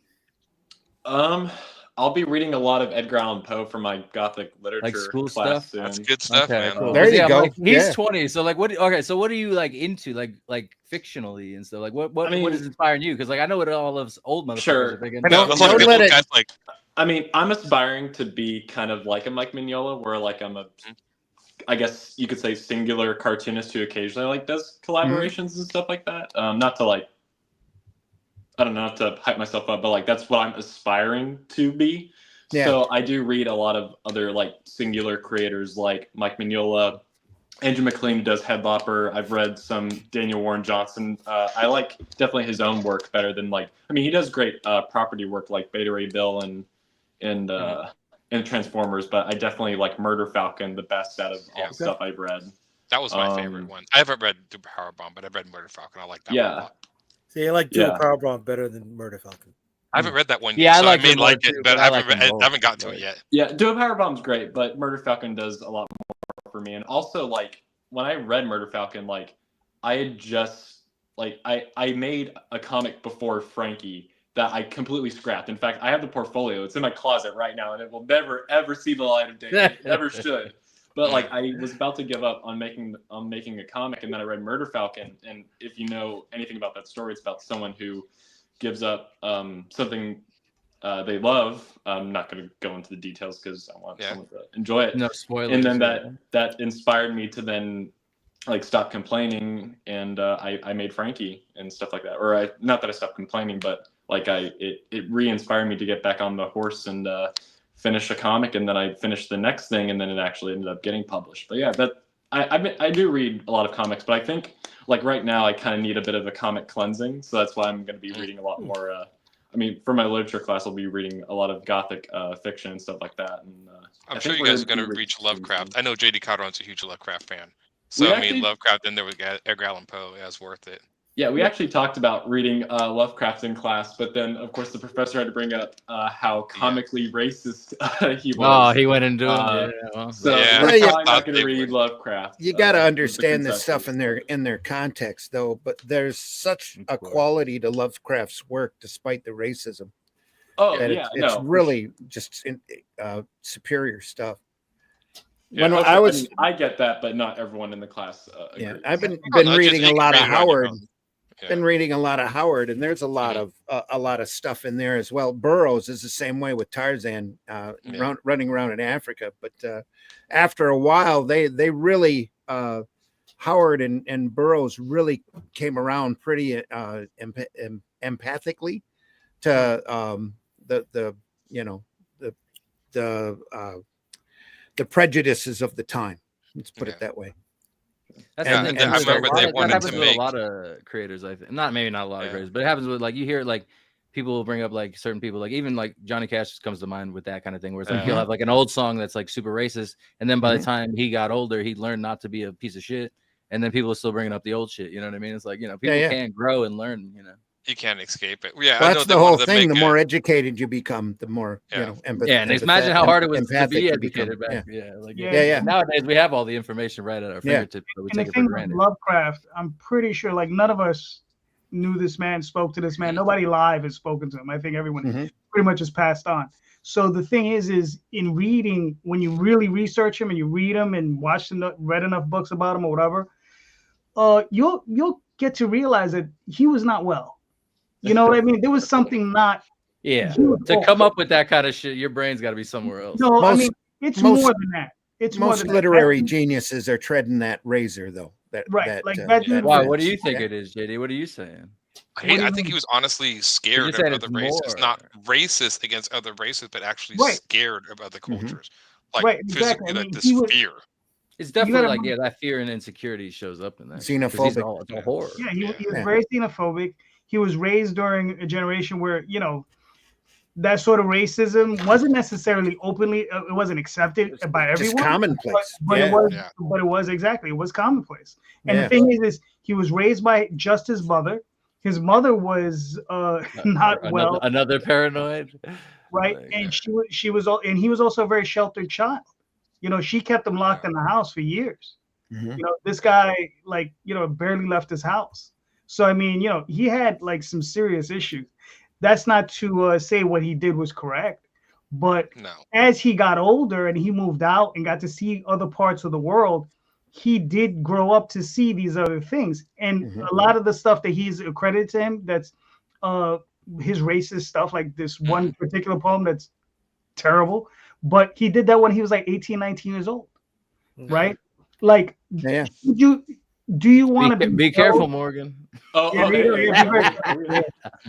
all being documented right now. But I mean, seriously though, I don't want to be held for stuff like that I did when I was 18. Now, sure. I'm glad I was not on social media like this and shit like that. Exactly. There's no podcast of me at 19 talking shit like. I already talk too much shit now. I can't even imagine. For making me now second guess every single podcast I've done up to this point. Just make sure you go back and tell the host to delete the episodes. That's all. Sure. Yeah. I never understood. Morgan, I was going to say your art style really reminds me, and I might have the name wrong, of Jason Sala, S-A-L-A, who did a indie comic called Poe that was about Edgar Allan Poe. Yeah. Remember that book? You never see it around anymore, but it was a great book when it was out. Very, very good. I've not heard of Sala. You should look that up. It's worth your while. Yeah. He's teaching now. Is he? Cool. Yeah. So he had a very unique 20 years old, already teaching. Very unique art style to his work. It like I said, Morgan's that one cover on his book really reminded me of that work a lot. So another artist. I mean, if you like artists, because that's my thing is I like artist writer combos like cartoonists. Stan Sakaitis, Usagi Yojimbo is one of the greats. I have for decades. Beautiful stuff. For years. For sure. Oh, you do? Yeah, because I try to hunt stuff out that is done. I did like Invincible. That's it's funny. I even though I poo-poo on superheroes, I thought Invincible did it where they actually started superhero and became more sci-fi. It became more like Dragon Ball Z. It's like American version of Dragon Ball Z. I don't know. Like I read the end of Invincible. I'm like, this is cool. I like that. I've read that series twice. I almost gave up when he said it was ongoing, but when he said it was going to end, I'm like, okay, that's cool. So Aaron, what is a story that you really enjoy? Oh, me? Yeah. Yeah. I'm a big fan of Alien Legion. I grew up loving that. Ninja Turtles. I was a huge fan of Appleseed. That was Akira, and that's my huge fan. I liked Wonder Woman later on. Conan, huge Conan George fan. Perez? Yeah, I liked Perez. It's funny. I loved his art. Sometimes I had a hard time reading it because he would get so much stuff in there, and I'm the kind of guy who has to look at everything. So even though I loved it, I'm like, it's gonna take me fucking ever to get through one of his books. But I loved it. It just took me forever because I would just slow down. I never thought about that, like how that affects a reader. But that's pretty soon. I'm just like, I just want to get past the next page. But no, he was he was great. I mean, I'm going through my show. I really like Nocturnals. But Dan Burrington's. Nocturnals. yeah, and that's something nobody talks about anymore either. It's Nocturnal. He still does every once in a great while. He did a Kickstarter and put out a new Nocturnals. He does them every once in a great while. He'll throw something out. That's why I like going through and reading a book and then not worrying about it, making a point not to get distracted, get entertained, and then go back and start dissecting. I was like that with Giant Size X-Men 1. I just went through and read it and thought it was an incredible story. And then literally my first copy of Giant Size X-Men 1's in shreds because I was going through and looking at panel positions, writing style, the story structure, all of that. If there's books out there that you love, there's a reason why you love them. You need to go back and look, study, and analyze the stuff that really worked. For me, it was like the first 50 Teen Titans with Wolfman and Perez, the Austin Byrne X-Men with Claremont, just the Austin Byrne Claremont X-Men. The Elsewen Byrne stuff that he did online is just, to me, it's just amazing. There's so many great stories, but Simonson for me is Manhunter, Paul Kirk Manhunter. Pulling up those dollar books. Which just fantastic stuff. Those dollar books, those wrapped up dollar books. But there's so many great runs out there. First 50 Defenders. There's entire runs and spots of Avengers that are just so much better than other ones. Fantastic Four's the same way, depending upon the creative talent. You mentioned the Claremont Byrne run. Don't sleep on the Claremont Paul Smith run either. Okay. Well, there's there's just something with Byrne and the artwork that he did, Byrne and Austin especially. I'm with you. That was just right place, right time. Yes, sir. The Star-Lord book that the three of them did is it's just pure space opera to me, and just really a great piece of work. I also like the Captain America stuff they did with Baron Blood. Yes, sir. Yeah. Yes, sir. I'm on the hunt for those. I haven't picked them all up yet. He's on that. It's strange enough. When I grew up, I grew up out of Portland, Oregon, Vancouver, Washington, and so all my comic stores, since a lot of them are owned by Dark Horse, the superhero stuff was kind of quarantined to one shelf. So and I didn't know this. See, I just thought all comic book stores. And so when I go and I see all tons of Dark Horse stuff, independent, like Alien versus Predator was a huge thing when that comic came out, and so later I kept talking to people about the stuff I'm into, and they would just be like, "What's that?" And I realized so many other comic stores are just Marvel and DC. Oh, yeah. And that's not what I grew up with. So I got kind of blindsided because I'm like, well, everybody's read like Alien Legion or whatever. And people like, what's Alien? I'm like, really? Like, okay. Like Appleseed. And I was, I read a lot of the Dark Horse stuff, like, Hellboy and the Next Men, John Byrne's Next Men. I like that. That was the one I got into. I didn't like and you can shut up now. I did it. Yeah. Dude, I care. No. Great stuff. That reminded me of DP7. That's what that was. Oh, yeah, right? yeah. And that went out with 12 issues. No. Right? But like Aaron, right? That was New Universe too. And I was picking up, the Ron Lim Silver Surfers. I was picking up the Mark Greenwell Captain Americas, right?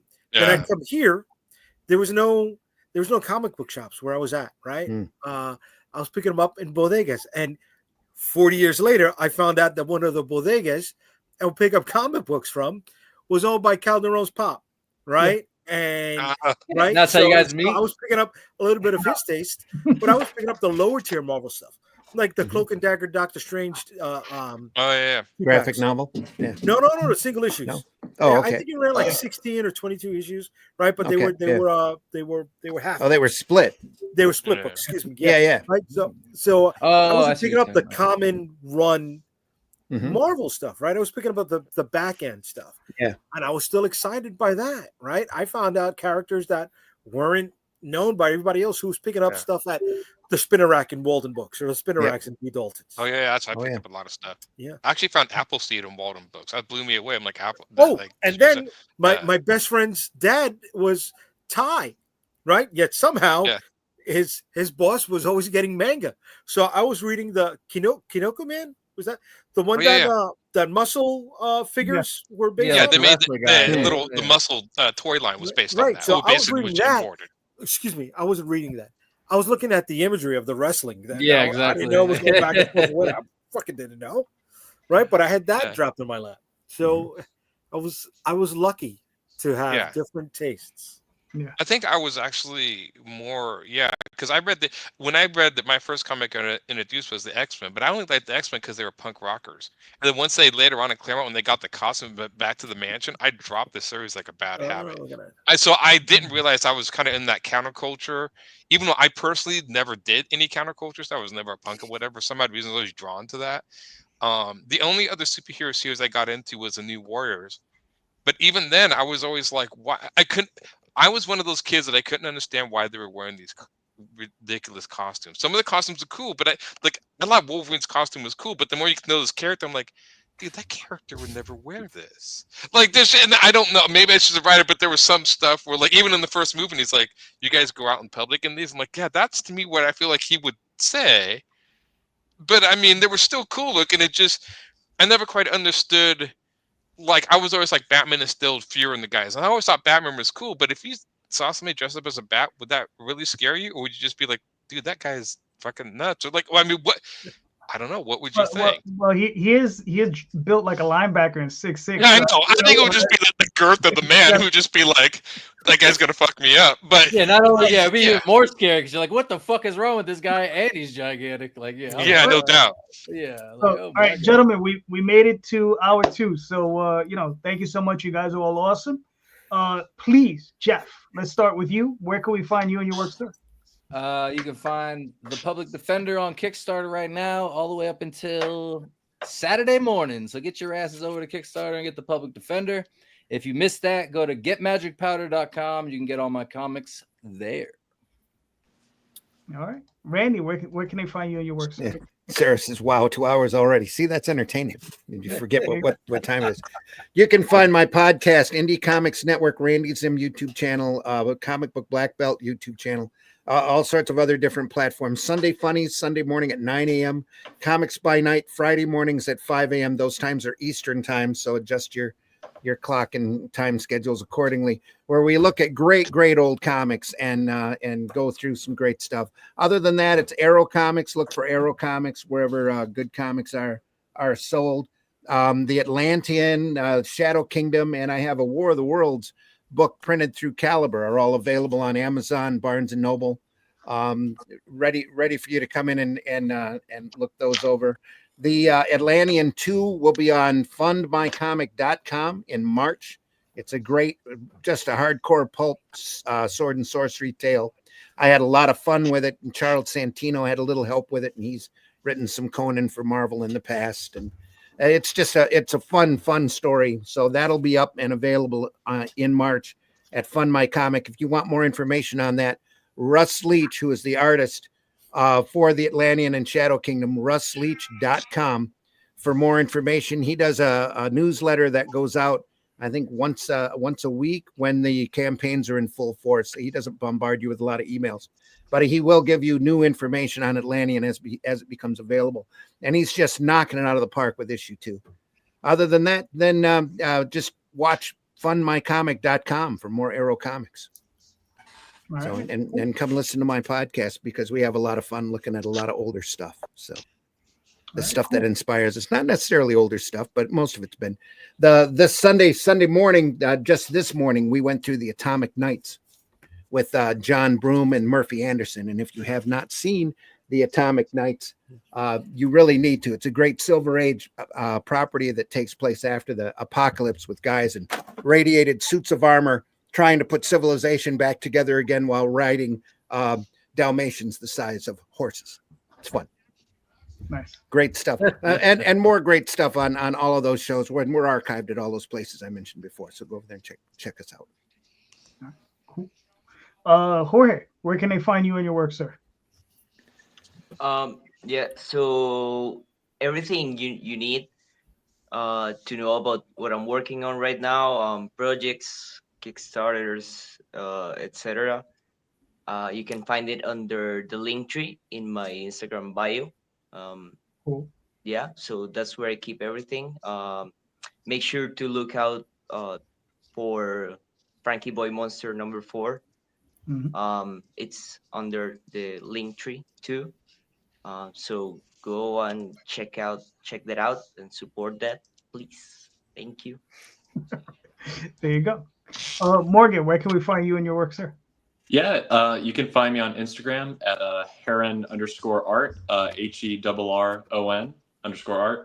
And I'm Morgan B. Herron on Facebook as well. And yeah, you can find Frankie Boy Monster issue 4 on Kickstarter. Feel free to back the campaign at any level you can. So yeah, got commissions and books. So yeah. All right. Cool. Aaron, where can they find you and your work, sir? The Facebook's Humphres Illustration, or just my name. Instagram, I kind of fell off posting on Instagram. I always forget to. I don't know. It's always more. I guess I'm old. It's like Instagram. Okay, I got to go back and do that. And then of course my store, Humphres Illustration, HUMPHRES illustration.com. You'll find all my stuff in there. Yeah, I think that's it for now. All right, Mr. J. UnstoppableComics.com is where you'll find all of my social media links, so you can pick up books there. I will be launching Storm Chasers Volume number 2, featuring artwork from Russ Leach, February 28th.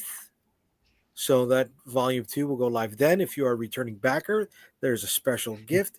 It does not matter what campaign you have back from Unstoppable Comics before. Anyone is available for this special gift. And then I will be at the Industry City Comic Con in Brooklyn on April 25th and 26th. I will be at Joe Fest in Augusta, Georgia, June 20th through the 22nd, and New York Comic Con back in October. All right, cool. And I'm JD Calderon, the writer and creator of the Oswald Chronicles. Currently, Oswald's on Kickstarter, so you go check it out there. TheOswaldChronicles.com, TallTalesOnline.com, Twitter, Facebook, all those different places under JD Calderon. And just remember, everybody, please go check out the show notes. All the show notes have everybody's links in there, so you can go to their campaigns and back those books. All of these creators are fantastic creators. They all do great work. So please go check them out. They all deserve your support. So click those links, buy those books, and just remember, buy more indie comics, especially ours. Have a good night. Thank you. Later. See ya. Peace.